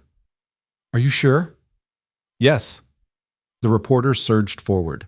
Emma held up her hand, waited for silence. "I want to be absolutely clear about something. What happened to the Anchor Diner tonight was wrong. It was criminal, and I condemn it without reservation." Her voice carried across the parking lot. "I stood up for Chief Derek Stone because he deserved to be treated with dignity. I fought back against my suspension because the system was unjust, but I never, ever called for violence." A reporter shouted, "Do you take responsibility for the protesters' actions?" "I take responsibility for my own actions. I can't control what other people do in my name." Emma's hands clenched. "But to anyone who thinks arson or intimidation or violence serves the veteran community, you're wrong. You're hurting the cause, and you need to stop." "What about Ralph Desmond?" "I hope he recovers. I hope he learns something from this experience. But I will not apologize for calling out discrimination just because someone else took things too far." She turned and walked to Hayes' truck, ignoring the shouted follow-up questions. Inside the vehicle, the silence was heavy. "That was good," Rivera finally said. "Direct, condemning the violence without backing down from your position. The media will eat it up." "I don't care what the media thinks," Emma said. "Someone almost died tonight." "Yeah." Hayes pulled out of the parking lot. "And tomorrow, we figure out who's responsible." They drove back to the hospital where Derek was waiting in his room, watching news coverage on his tablet. He looked up when Emma entered. "You okay?" he asked. "No?" Emma collapsed into the visitor's chair. "This is spiraling. I just wanted to do the right thing, and now there's arson and police investigations, and people are getting hurt." "That's not on you, isn't it? If I hadn't made a scene, if I just paid for breakfast and walked away, then Ralph Desmond would still be discriminating against veterans. Your hospital would still be retaliating against staff who speak up, and nothing would change." Derek set his tablet aside. "You lit a match, Emma. Other people poured gasoline. That's not the same thing." Emma put her head in her hands. "I don't know how to do this. How to be the person everyone thinks I am." "You don't have to be. You just have to be yourself. The same person who shared her table and stood her ground." "And if that's not enough?" Derek was quiet for a long moment. Then we figure it out together. Emma looked up, saw the exhaustion on his face, the pain he was pushing through, the determination underneath it all. You should be resting, she said. So should you. Touché. Her phone buzzed.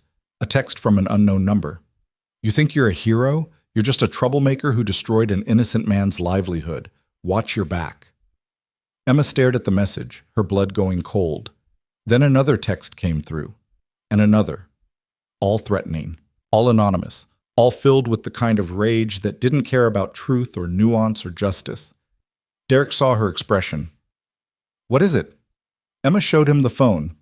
His face went hard. Hayes needs to see this. Now. Within 20 minutes, Hayes had coordinated with hospital security to establish a protective detail. 2 of his team members would rotate shifts outside Emma's apartment. The police were notified about the threats. Rivera started paperwork for a restraining order against unknown parties, but the damage was done. Emma Sharp, the nurse who'd stood up for a veteran, was now a target. And somewhere in Millbrook City, someone was watching, waiting, planning their next move. The threats didn't stop. By midnight, Emma had received 47 messages across 3 different platforms: text, email, social media. Some were crude and vulgar. Others were disturbingly specific, mentioning her apartment address, her car, the route she took to work. Hayes' security team cataloged each one, forwarding everything to Detective Wright and the FBI's Cybercrimes Division. Emma sat in Derek's hospital room because her own apartment felt too exposed, too vulnerable. The SEAL operators outside her door were professionals, but their presence was a constant reminder that she'd become someone who needed armed protection. You should try to sleep, Derek said from his bed. The pain medication had worn off enough that he was alert, watching her with concern. Can't. Emma scrolled through her phone, then forced herself to stop. Every time I close my eyes, I see that diner burning. I hear Detective Wright saying Ralph almost died trying to save it. That wasn't your fault. Everyone keeps saying that. Emma set her phone down. But if I hadn't bought you breakfast, if I hadn't fought back against the suspension, none of this would have happened. You're right. Ralph Desmond would still be discriminating against veterans. Your hospital would still be punishing staff for basic decency. And I'd still be just another disabled vet people look through instead of at. Derek shifted carefully, mindful of his burns. You think I wanted this circus? I called Hayes to check in, not to start a war. But once it started, once people saw what was happening, there was no putting it back in the box. So what do we do now? We find out who set the fire. We prove it wasn't connected to the legitimate protests. And we don't let the people who want you silenced use this as an excuse to shut down the conversation. Emma's laugh was bitter. That's all? For tonight? Yeah. Derek's expression softened. Tomorrow, we keep fighting. But right now, you need rest. She finally dozed off around 2 a.m., curled in the visitor's chair with a hospital blanket draped over her shoulders. When she woke 3 hours later, dawn was bleeding through the window, and Hayes was standing in the doorway. We've got a lead on the arson, he said quietly. Emma sat up, her neck stiff from the awkward sleeping position. What kind of lead? Security footage from a business across the street caught someone approaching the diner at 6:47 p.m. with a gas can. Police are enhancing the image now, but preliminary identification suggests it might be someone with a prior connection to Ralph Desmond. A connection how? Hayes pulled out his phone, showed her a grainy photo. A man in dark clothing, face partially obscured by a hood, carrying what looked like a red plastic container. Detective Wright thinks it could be an employee Ralph fired 3 months ago. Guy named Marcus Webb. He's got a criminal record. Assault, vandalism, did 6 months for setting his ex-girlfriend's car on fire. Emma's stomach dropped. So this wasn't about the protests at all? Probably not. Webb had his own grudge. The protests just gave him cover to act on it. Hayes pocketed his phone. Wright's bringing him in for questioning this morning. If he's the one, this takes the heat off you and puts it back where it belongs, on a criminal with a vendetta. Relief flooded through Emma, so intense it made her dizzy. When will they know for sure? Few hours, maybe less if Webb cracks under questioning. Hayes glanced at Derek, who was awake and listening. In the meantime, you've got a problem. Just one? Emma's voice was dry. Vincent Desmond held a press conference at 6 a.m., claimed you incited violence against his family's business, demanded you be fired, arrested, and prosecuted for domestic terrorism. The relief evaporated. He what? Hayes pulled up a video on his phone. Vincent stood behind a podium, his face red with righteous fury, flanked by two lawyers in expensive suits. His voice was trembling with barely controlled rage. Emma Sharp's reckless accusations and inflammatory rhetoric created an environment where violence against my family became acceptable. My brother almost died trying to save his life's work. This is the direct result of her campaign of harassment and defamation. The camera cut to a reporter. Mr. Desmond, are you saying Nurse Sharp is responsible for the arson? I'm saying her actions created the conditions for it. She painted a target on my brother's back, and now he's paying the price. I demand full accountability. The video ended. Emma stared at the screen, fury rising like bile in her throat.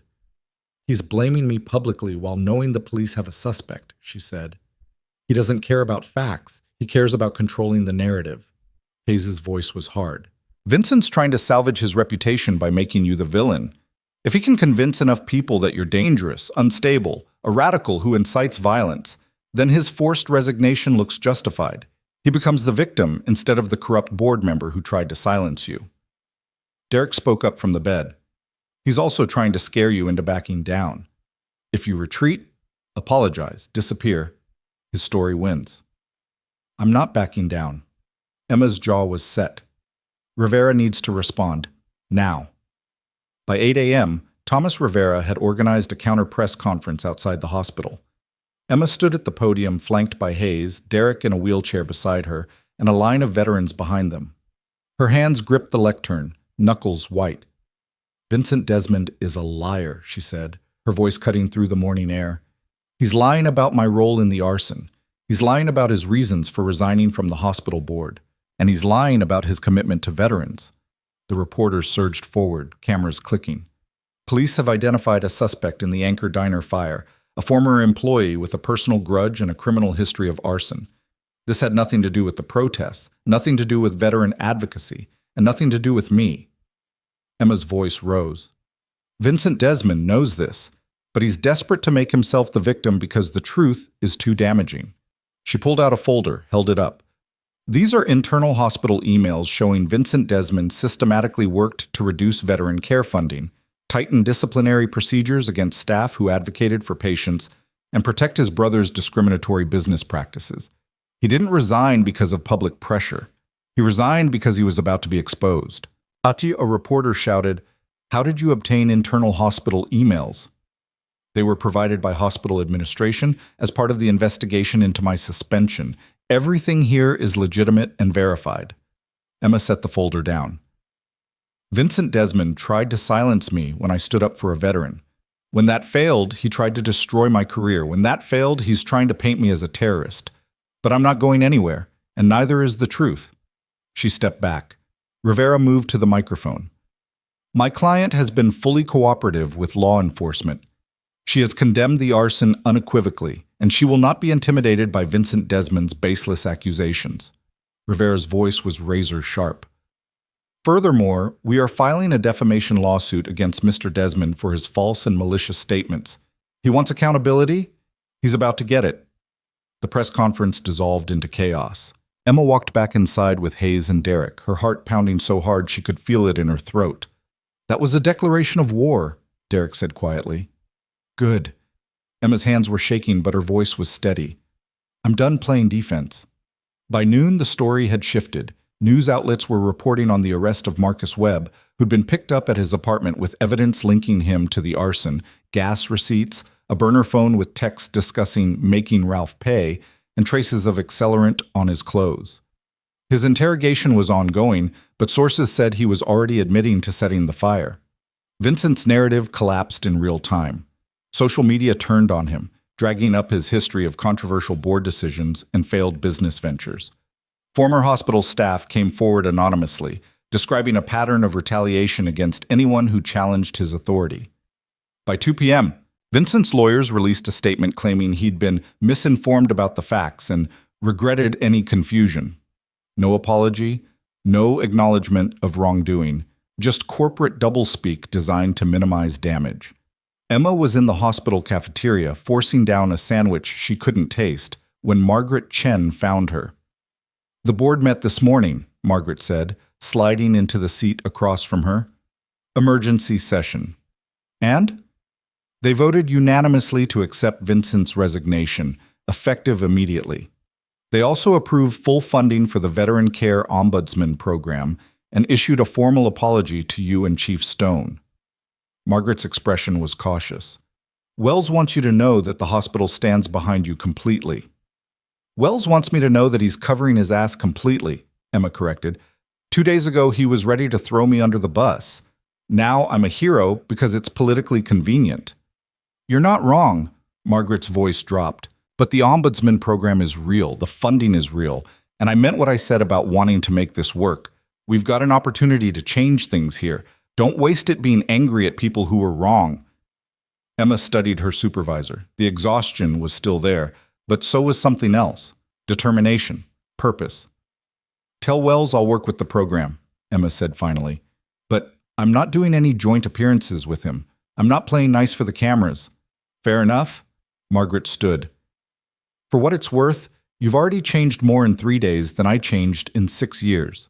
That matters." Emma watched her leave, then pushed her uneaten sandwich away. Her phone buzzed. A text from Rachel.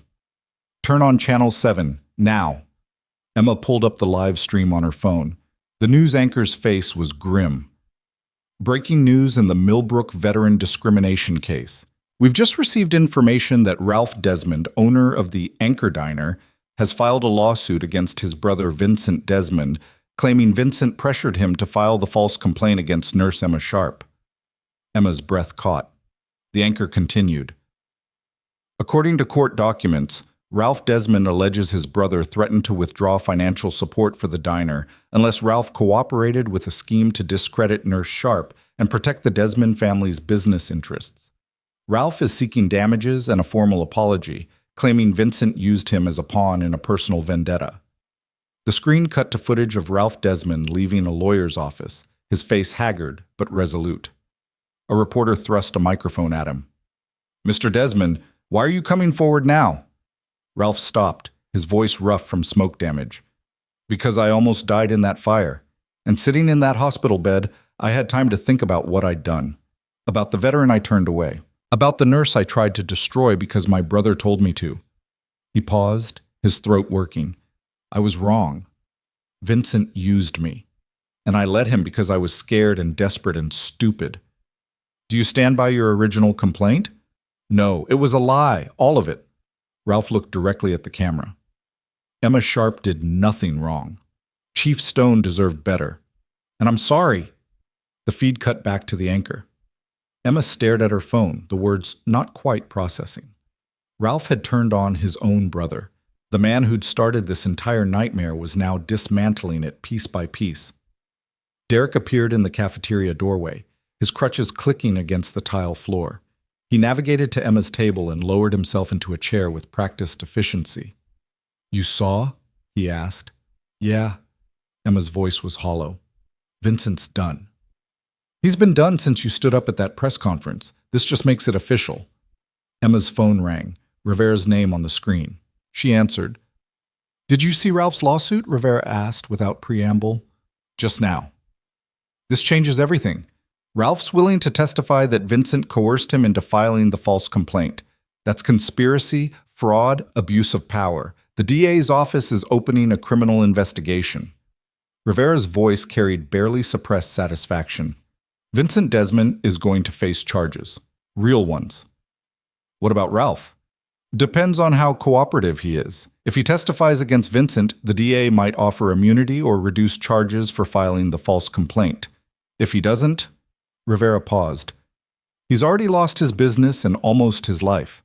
My guess is he'll take whatever deal keeps him out of prison." Emma closed her eyes. "This is really happening. It's really happening. You won, Emma, completely." But it didn't feel like winning. It felt like watching a house collapse in slow motion, knowing people were buried in the rubble. "What happens next?" she asked. "We wait for Vincent's arrest." We prepare for the criminal trial if it goes that far. And we make sure the reforms at Riverside General actually stick. Rivera's tone shifted. You should also know that 3 other hospitals in Colorado have reached out. They want to implement similar veteran care programs. You've started something bigger than Millbrook. Emma hung up and sat in silence, Derek watching her carefully. You okay? He asked. I don't know what okay is anymore. That's normal. Derek reached across the table, his hand stopping just short of hers. You did something most people never have the courage to do. You stood up when standing up had consequences. You didn't back down when the system tried to crush you. And you won. People got hurt. Some of them deserved it, some didn't. That's not on you. Derek's voice was gentle but firm. You can't control how other people react to the truth. You can only control whether you tell it. Emma looked at him. This man who'd lost his leg in service, who'd been turned away from a diner like garbage, who'd become an unlikely ally in a fight neither of them had chosen. Thank you, she said quietly, for calling Hayes, for standing with me, for not letting me quit when it got hard. You wouldn't have quit. You're not built that way. Derek's smile was soft. But you're welcome anyway. The rest of the day unfolded in surreal slow motion. Vincent Desmond was arrested at his home at 4 p.m., charged with conspiracy to commit fraud, abuse of power, and filing false official documents. The mugshot was everywhere within an hour, his face red and furious, his expensive suit rumpled, his carefully cultivated image shattered. Hospital administration released a statement reiterating their support for Emma and announcing the immediate implementation of the veteran care reforms. Wells gave an interview expressing his deep regret for the initial suspension and his pride in Emma's courage. Emma ignored it all. She returned to Derek's room, helped him with his evening medications, checked his burns, and pretended that everything hadn't fundamentally changed. At 7 p.m., Hayes knocked on the door. We need to talk, he said. Emma followed him to a private consultation room. Hayes closed the door, his expression serious. The Navy wants to present you and Derek with commendations, he said. Official recognition for your actions. There will be a ceremony, press coverage, the whole 9 yards. Emma shook her head. I don't want a ceremony. It's not about what you want. It's about visibility. If the Navy publicly honors you, it sends a message to every hospital, every business, every institution that takes federal veteran funding, treat veterans and their advocates with respect, or face consequences. Hayes crossed his arms. This is bigger than you now. It's policy. It's precedent. I'm not a symbol. I'm a nurse who bought someone breakfast. You were a nurse who bought someone breakfast. Now you're the person who proved that one act of decency can change a system. Hayes' voice softened slightly. I know you didn't sign up for this, but you're here. And you can either let other people define what it means, or you can help shape it. Emma thought about the veterans who'd stood in formation outside the hospital, about the advocacy groups calling for legislation, about the hospitals reaching out to implement reform. What would the ceremony involve, she asked. 4 hours? Naval station ceremony, formal uniform for Derek, business attire for you. Secretary of the Navy presents commendations, speeches, photos, press availability. Hayes pulled out his phone, showed her a draft schedule. You don't have to give a speech if you don't want to. Just show up, accept the commendation, let the moment happen. When? 1 week. Gives Derek time to heal, gives media time to build anticipation, gives us time to coordinate with congressional allies who want to be there. Emma studied the schedule, her mind racing through implications. If she said no, the story ended here. Local news, small reforms, limited impact. If she said yes, it became national, legislative, permanent. I'll do it, she said. On one condition. Name it. Every veteran who stood outside this hospital gets invited. Every person who spoke up, who shared their story, who made this possible. They don't stand in the background. They stand with us. Hayes' smile was sharp and approving. Done. The next 5 days blurred together.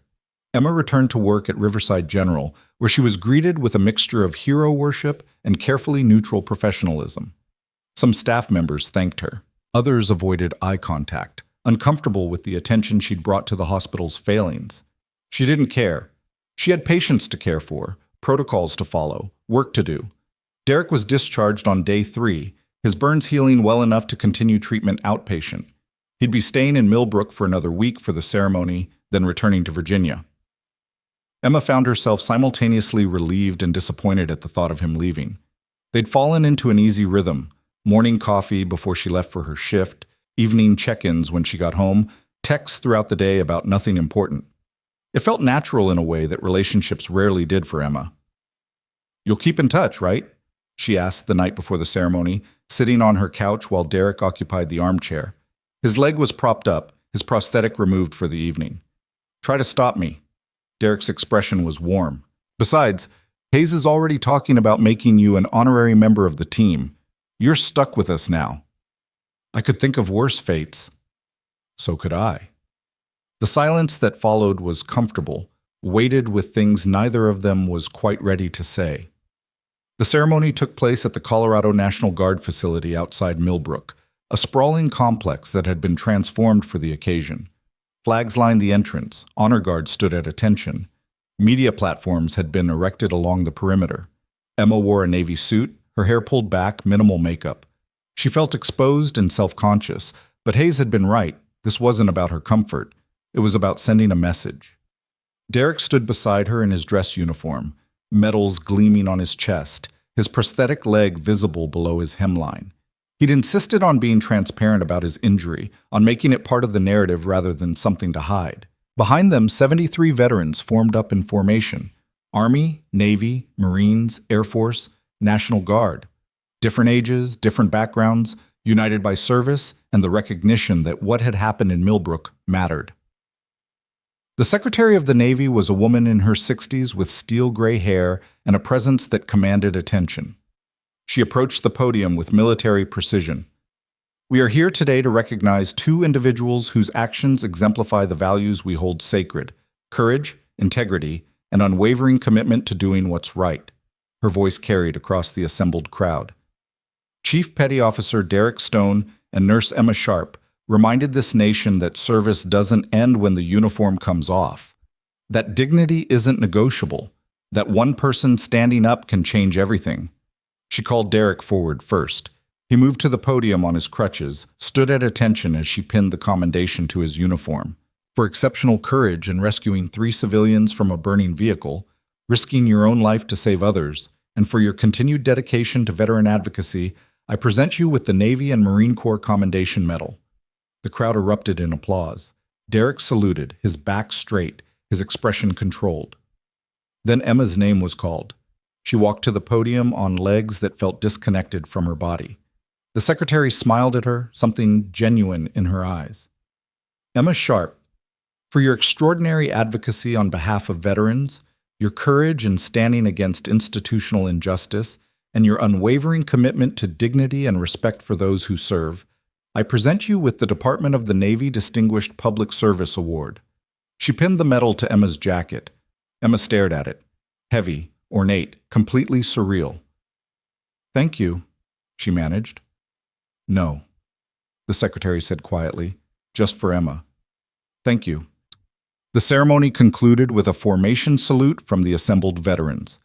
Emma and Derek stood at the center, medals gleaming, cameras flashing, the weight of what they'd accomplished settling over them like a mantle. Afterward, during the reception, Emma was approached by a woman in her 40s with kind eyes and a congressman's pin on her lapel. "Representative Susan Matthews," the woman introduced herself. "I wanted you to know that I'm sponsoring legislation based on what happened here. The Veterans Dignity Act, requiring transparency in veteran care complaints, establishing federal protections for staff who advocate for veterans, and mandating ombudsman programs at any facility receiving veteran care funding." Emma's eyes widened. "That's significant. It's necessary. What Vincent Desmond did, what your hospital tried to do, it happens all the time, quietly, without consequences." Matthew's expression was fierce. "You made it loud. You made it visible. Now we make it illegal. When does it go to vote?" 3 months if we can gather enough support. I'd like you to testify when it does. Your story carries weight that statistics never will." Emma thought about her father, about Derek, about every veteran who'd stood outside the hospital and shared their stories of being dismissed and forgotten. "I'll be there," she said.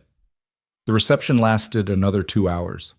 Emma shook hands, posed for photos, answered the same questions over and over with patient professionalism. Derek stayed close, a steady presence when the attention became overwhelming. Finally, as the crowd thinned, they found themselves standing alone near the edge of the venue, looking out over the Colorado landscape painted gold by the setting sun. "You did good today," Derek said. "We did good," Emma corrected. "None of this happens without you. None of this happens without you being brave enough to share a table." Emma laughed, exhausted and exhilarated. "Best breakfast of my life." "Mine too." They stood in comfortable silence, watching the sun sink toward the horizon. Emma's phone buzzed. She almost ignored it, but the caller ID made her pause. "Detective Wright," she answered. "Hello? Miss Sharp, I wanted to inform you that Marcus Webb has been formally charged with arson and attempted murder. He's pleaded guilty in exchange for a reduced sentence. The case is closed." "And Ralph Desmond?" "He's testifying against his brother. DA's office is offering immunity in exchange for his cooperation. Vincent Desmond will face trial in 6 weeks. Wright paused. "You should also know that Ralph asked me to pass along a message. He knows you'll never forgive him, but he wanted you to know he's sold what's left of the diner property and donated the proceeds to a veterans organization, for whatever that's worth." Emma closed her eyes. "Thank you for telling me." She hung up. Derek raised an eyebrow. "Webb confessed. Ralph's cooperating. Vincent's going to trial." "It's really over." "Yeah." Emma's voice was quiet. "It's really over." But even as she said it, she knew it wasn't true. The immediate crisis was resolved, but the work was just beginning. The legislation, the reforms, the slow, grinding process of changing a culture that had treated veterans as disposable. She thought about Representative Matthews' bill, about the hospitals reaching out for guidance, about the veterans who'd stood in formation, waiting for someone to see them. This wasn't an ending. It was a beginning. Emma turned to Derek, words forming on her lips. Something about staying in touch, about not letting this moment fade, about the strange connection they'd forged in crisis. But before she could speak, Hayes appeared, his expression urgent. "We've got a situation," he said. Emma's stomach dropped. "What kind of situation?" Hayes pulled out his phone, showed her a news alert. "Veteran denied service at Phoenix Hospital. Staff member suspended for speaking out." The headline was almost identical. The circumstances eerily familiar. "They're asking for you," Hayes said. "The suspended staff member, the veteran, the advocacy groups. They want to know if you'll help them fight back." Emma looked at Derek. He met her eyes, something unspoken passing between them. "What do you think?" she asked. Derek's smile was slow and certain. "I think we're just getting started." Emma turned back to Hayes, her exhaustion evaporating, replaced by something that felt like purpose crystallizing into action. "Tell them yes," she said. "We're on our way." The flight to Phoenix left at 6 a.m. Emma sat in the window seat, watching Colorado disappear beneath clouds that looked like spilled cotton. Derek occupied the aisle seat, his prosthetic leg extended into the extra space Hayes had somehow secured. The SEAL commander sat one row back, already working his phone, coordinating with contacts in Arizona. "You didn't have to come," Emma said quietly. Derek didn't look up from the case file Hayes had provided. "Yeah, I did." The file told a story that could have been copy-pasted from Millbrook. A Navy veteran named Adrian Torres, medically discharged after losing vision in his left eye during a training accident, had shown up at Phoenix Memorial Hospital's emergency department with severe abdominal pain. The triage nurse, Jessica Reeves, 28, 3 years on the job, had flagged his symptoms as potentially serious and advocated for immediate imaging. The attending physician, Dr. Kenneth Marsh, had overruled her, told Torres to take antacids and go home, told Reeves she was overreacting to a veteran looking for pain medication. Torres collapsed in the parking lot 20 minutes later. Emergency surgery revealed a ruptured appendix that had gone septic. He nearly died. Jessica Reeves filed an internal complaint about Marsh's negligence and the discriminatory assumptions that had nearly cost Torres his life. 2 days later, she was suspended for insubordination and unprofessional conduct. The pattern was sickeningly familiar.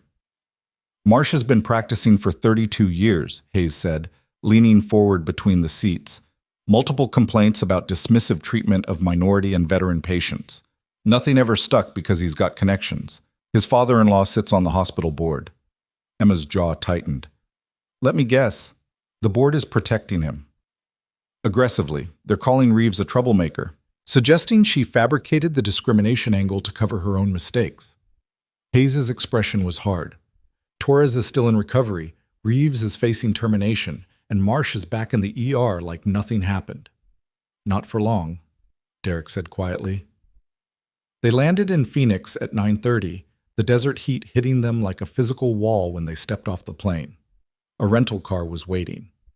Hayes drove while Emma reviewed additional documentation Rivera had sent overnight, witness statements from other nurses who'd seen Marsh dismiss veteran patients, medical records showing a pattern of delayed or denied care for specific demographics, internal emails revealing the board's strategy to discredit Reeves. The evidence was damning. The question was whether Phoenix Memorial would acknowledge it or double down.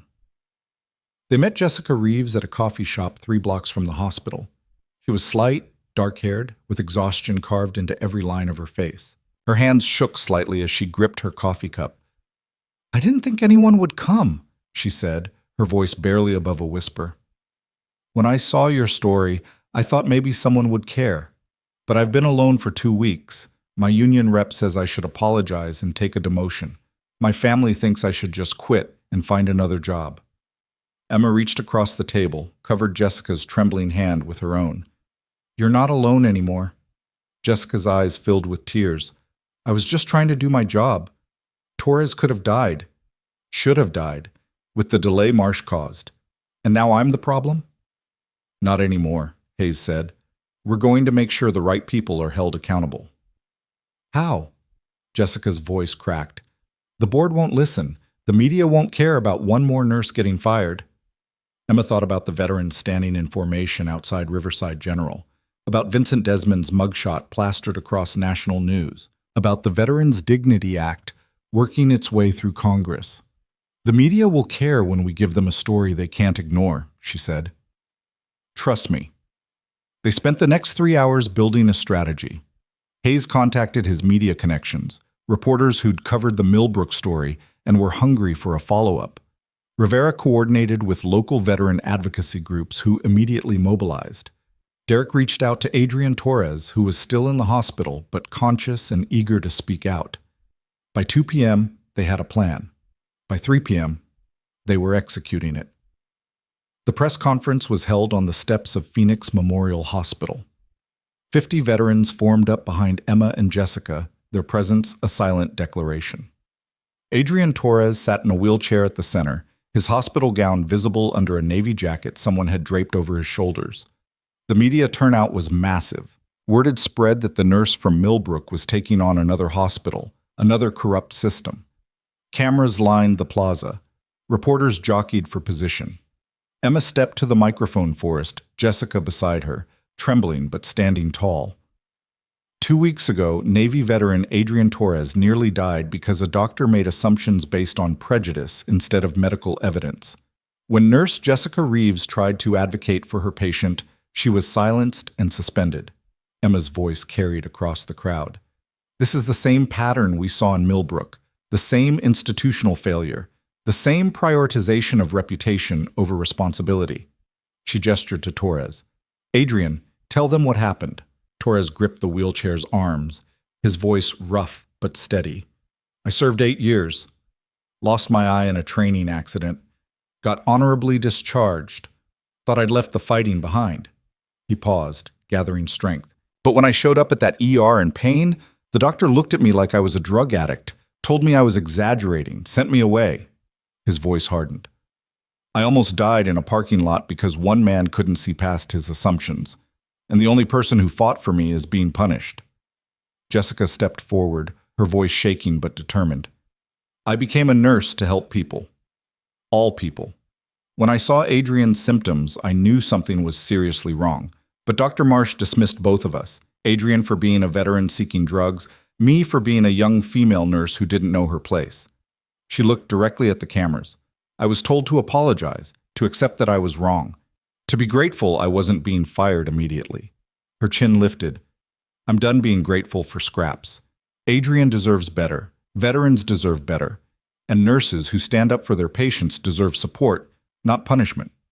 Emma took the microphone back. Phoenix Memorial Hospital has a choice. They can acknowledge the problem, investigate Dr. Marsh's pattern of discriminatory care, and reinstate Nurse Reeves with a full apology. Or they can face the same scrutiny that brought down a corrupt board member in Colorado and sparked federal legislation.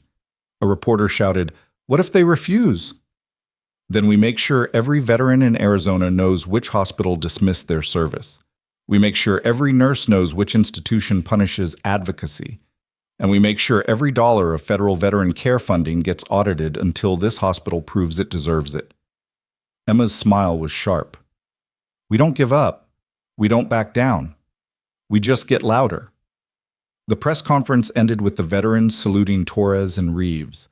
The image, a wheelchair-bound veteran and a suspended nurse surrounded by people who'd served, was powerful enough that every network led with it on the evening news. By 6 p.m., Phoenix Memorial's board had requested an emergency meeting. By 7 p.m., Emma, Jessica, and Hayes were sitting across from hospital director Dr. Leonard Garrett and 3 board members in a conference room that reeked of expensive furniture and desperation. Garrett was in his 60s, silver-haired, with the kind of practiced calm that came from years of managing crises. He folded his hands on the table. "Let's discuss how we can resolve this situation amicably," he began. "There's nothing to discuss," Emma said. "You reinstate Jessica Reeves immediately with back pay and a formal apology. You suspend Dr. Marsh pending a full investigation into his treatment patterns. And you establish a patient advocacy review board with veteran representation." One of the board members, a thin man with wire-rimmed glasses, leaned forward. "Miss Sharp, you're not in a position to make demands." "Yes, she is," Hayes interrupted. "She's got 50 veterans outside this building. She's got national media coverage, and she's got documentation of discriminatory practices that violate federal funding requirements." He slid a folder across the table. "That's a summary of complaints against Dr. Marsh over the past 5 years. Pattern discrimination, delayed care, dismissive treatment of specific patient populations. Any one of these would trigger an investigation. All of them together? You're looking at a civil rights lawsuit and federal funding suspension." Garrett opened the folder, his face going pale as he scanned the contents. "Where did you get this?" he asked quietly. "Internal sources. Whistleblowers. People who are tired of protecting a system that hurts patients." Hayes' voice was flat. "You can spend the next year fighting this in court and the media, or you can do the right thing right now." The board members exchanged glances. The thin man with glasses looked like he wanted to argue. The woman beside him put a hand on his arm, shook her head slightly. Garrett closed the folder. "We'll need to review this with legal counsel." "You've got 2 hours," Emma said. "After that, we hold another press conference and release everything we have, including the names of every board member who knew about Marsh's pattern and did nothing." Garrett's jaw tightened. "That's blackmail." "That's accountability." Emma stood. 2 hours, Dr. Garrett. Choose wisely." They walked out of the conference room into the late afternoon heat. Jessica looked shell-shocked. "That really just happened," she whispered. "That really just happened," Emma confirmed. "And it's going to work." "How can you be sure?" Emma thought about Wells' face when he'd realized the media storm wouldn't end quietly, about Vincent Desmond's arrest, about the way power crumbled when light hit it hard enough. "Because they're more scared of the truth than we are of their threats," she said. 97 minutes later, Dr. Garrett called Hayes' cell phone. The board had voted to accept the terms. Jessica Reeves was reinstated effective immediately with full back pay and a formal written apology. Dr. Kenneth Marsh was placed on administrative leave pending investigation. The hospital committed to establishing a patient advocacy review board within 60 days, with mandatory veteran representation. Jessica collapsed against the rental car, tears streaming down her face. "I can't believe it. I can't." Emma pulled her into a fierce hug. "Believe it. You stood up. You didn't back down, and you won. We won, Jessica corrected, her voice muffled against Emma's shoulder. You did this. No. You did this when you filed that complaint knowing it could cost you everything. Emma pulled back, meeting Jessica's eyes. I just made sure you weren't alone when you did. Adrian Torres was discharged from the hospital the next day. The local veterans organization threw him a welcome home gathering, small, intimate, filled with people who understood what he'd survived both overseas and in that emergency room. Emma attended with Derek and Hayes. She watched Torres reunite with his wife and kids, saw the relief and gratitude in their faces, and felt something settle in her chest that had been unsettled since Millbrook. This was why it mattered. Not the press conferences or the medals or the national attention. This. One veteran going home to his family because someone had refused to look away. Derek found her standing alone near the edge of the gathering, watching the celebration with quiet satisfaction. You did good, he said. We did good, Emma corrected. I'm starting to see a pattern with you and Hayes, taking credit I don't deserve. You deserve more credit than you take. Derek shifted his weight, grimacing slightly. His burns were healing, but still tender. I talked to Hayes. He wants to formalize this, create an advocacy network, veterans and healthcare workers coordinating to fight these cases nationally. Emma turned to face him fully. An organization? More like a rapid response team. When situations like Millbrook or Phoenix happen, we mobilize. Media, legal support, veteran presence, the whole package. Derek's expression was serious. We could make this permanent, sustainable, turn 2 victories into a movement. That's a lot of work. Yeah, but you're already doing it. Might as well do it with resources and coordination. He paused. Hayes wants you to lead it. Says you've got the credibility and the instincts.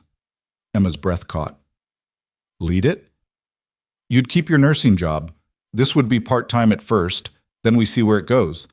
Rivera's already drawing up nonprofit paperwork. We've got funding commitments from 3 veteran organizations. Derek's voice softened. You don't have to decide now. Just think about it. Emma looked out at the gathering, veterans laughing, sharing stories, celebrating one small victory in a long war. She thought about her father, who'd never gotten this, who'd died alone because the system had failed him. I don't need to think about it, she said. I'm in. Derek's smile was brilliant. Yeah? Yeah. Emma felt something click into place, purpose crystallizing into commitment. Let's build something that matters. The next 2 weeks moved at breakneck speed. Hayes coordinated with his military contacts to establish the Veterans Dignity Alliance, a nonprofit dedicated to combating discrimination against veterans and supporting healthcare workers who advocated for them. Rivera handled the legal framework. Margaret Chen, true to her word, came on as an advisory board member, bringing institutional healthcare knowledge. And Emma became the public face of it all. She gave interviews explaining the mission. She testified before a congressional subcommittee alongside Representative Matthews, her words helping push the Veterans Dignity Act toward passage. She traveled to 3 more cities where similar situations were unfolding, her presence galvanizing local advocacy and forcing institutional accountability. Everywhere she went, Derek went with her. His tactical mind complemented her healthcare expertise. His military credibility opened doors her nursing background couldn't. They became a team in a way that felt inevitable, natural, right. 6 weeks after Phoenix, Emma returned to Millbrook for Vincent Desmond's trial. The courthouse was packed. Media lined the steps. Veterans filled the gallery. Vincent sat at the defendant's table in a suit that looked too expensive for the circumstances, his lawyers flanking him like shields. Ralph Desmond took the stand on day 2. He looked older, thinner, haunted by the fire that had destroyed his business and nearly his life. But his voice was steady as he testified about Vincent's pressure, the false complaint, the scheme to protect the family's reputation at Emma's expense. He told me she was dangerous, Ralph said quietly, that she was trying to destroy our family, that if I didn't file the complaint, he'd withdraw his financial support and let the diner fail. He paused, his throat working.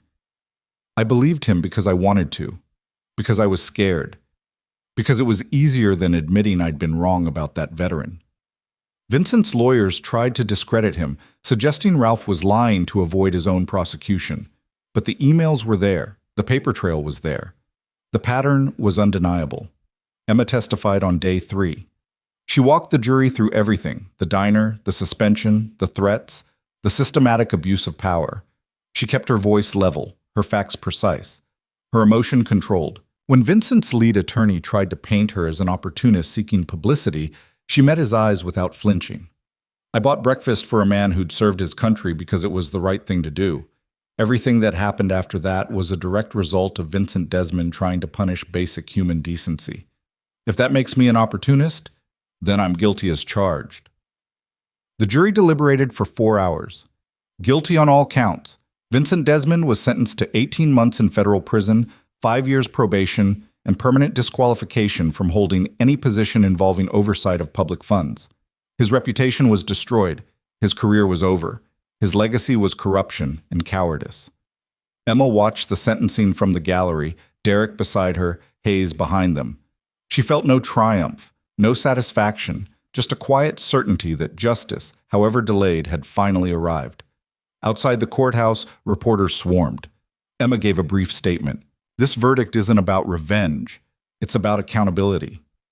Vincent Desmond abused his power to silence someone who stood up for a veteran. He paid the price, and hopefully, others who might consider doing the same will think twice. "What's next for you?" a reporter called out. Emma smiled. "We keep fighting. There are Jessica Reeves and Adrian Torres situations happening every day across this country. We're going to find them, we're going to support them, and we're going to make sure the system changes." 3 months later, the Veterans Dignity Act passed Congress with bipartisan support. The President signed it into law at a ceremony attended by veterans groups, healthcare advocates, and the people who'd made it possible. Emma stood in the front row, medal from the Navy still pinned to her jacket. Derek stood beside her in full dress uniform. Jessica Reeves had flown in from Phoenix. Adrian Torres was there with his family. When the president finished signing, he looked up at the assembled crowd. This legislation exists because ordinary people did extraordinary things. They stood up when standing up had consequences. They refused to be silenced when silence was easier. They proved that one person's courage can change a nation. His eyes found Emma. "Thank you for reminding us what service really means." The ceremony ended with a reception. Emma found herself surrounded by veterans thanking her, healthcare workers sharing their own stories, lawmakers promising to keep pushing for reform. She slipped away after an hour, needing air and quiet. She found both on a balcony overlooking the National Mall, the monuments lit against the night sky. Derek found her there 20 minutes later. "Hiding?" he asked. "Breathing," Emma corrected. "It's a lot."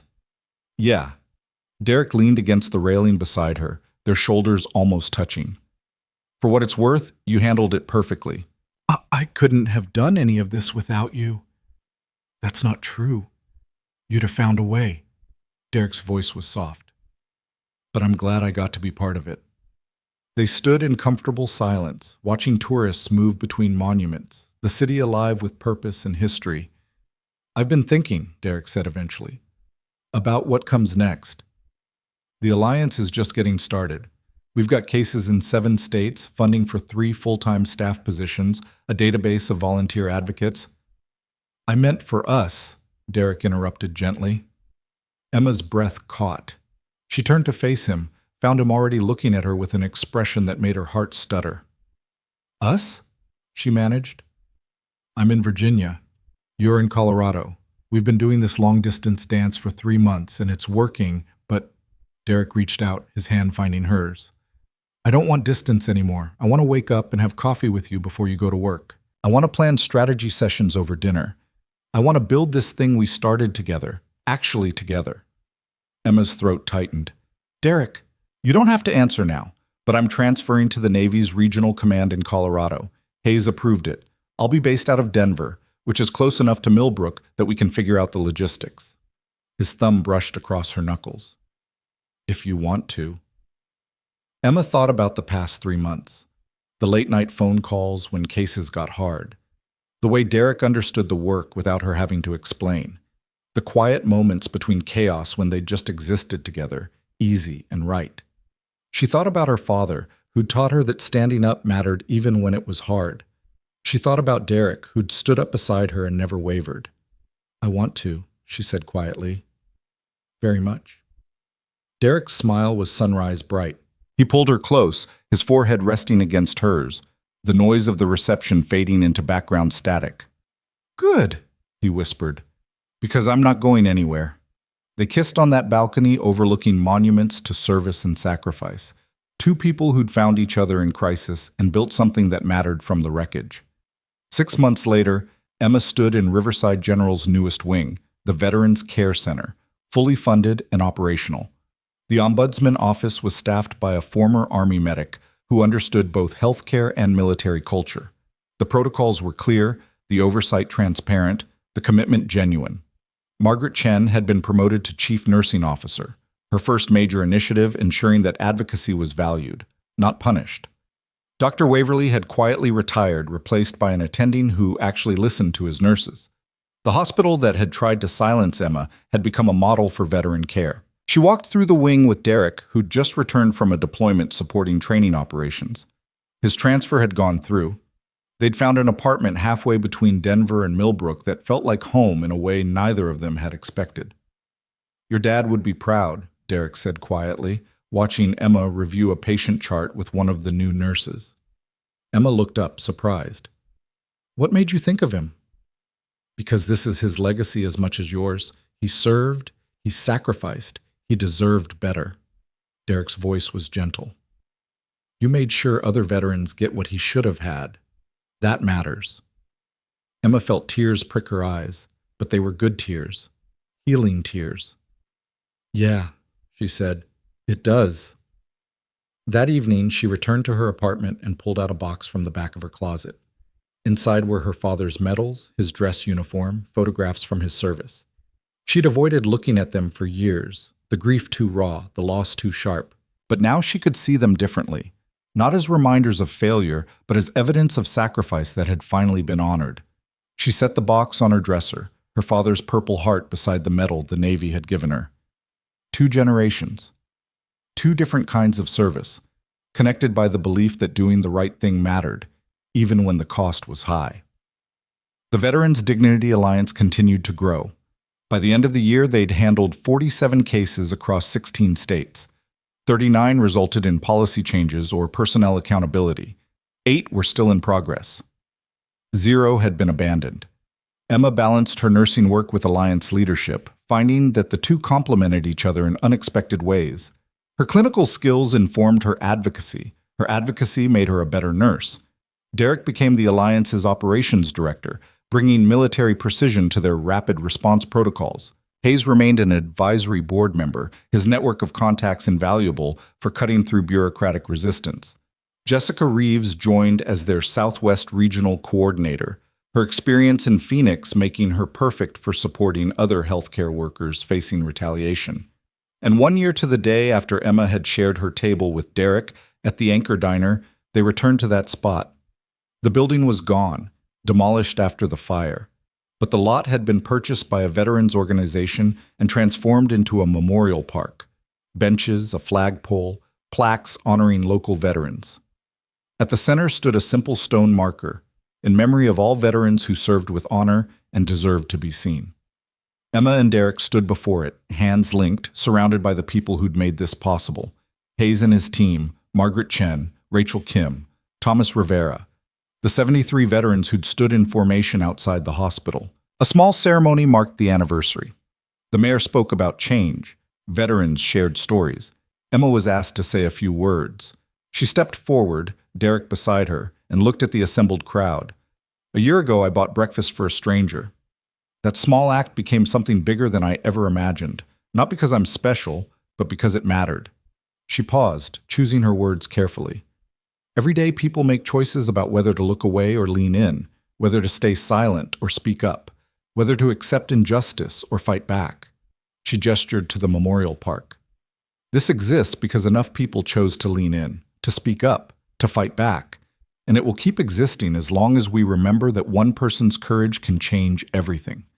Emma's eyes found the faces in the crowd, veterans who'd found dignity, healthcare workers who'd found support, allies who'd found purpose. So to everyone who's ever been told to be quiet, to back down, to accept that this is just how things are, don't. Stand up, speak out, make space at your table.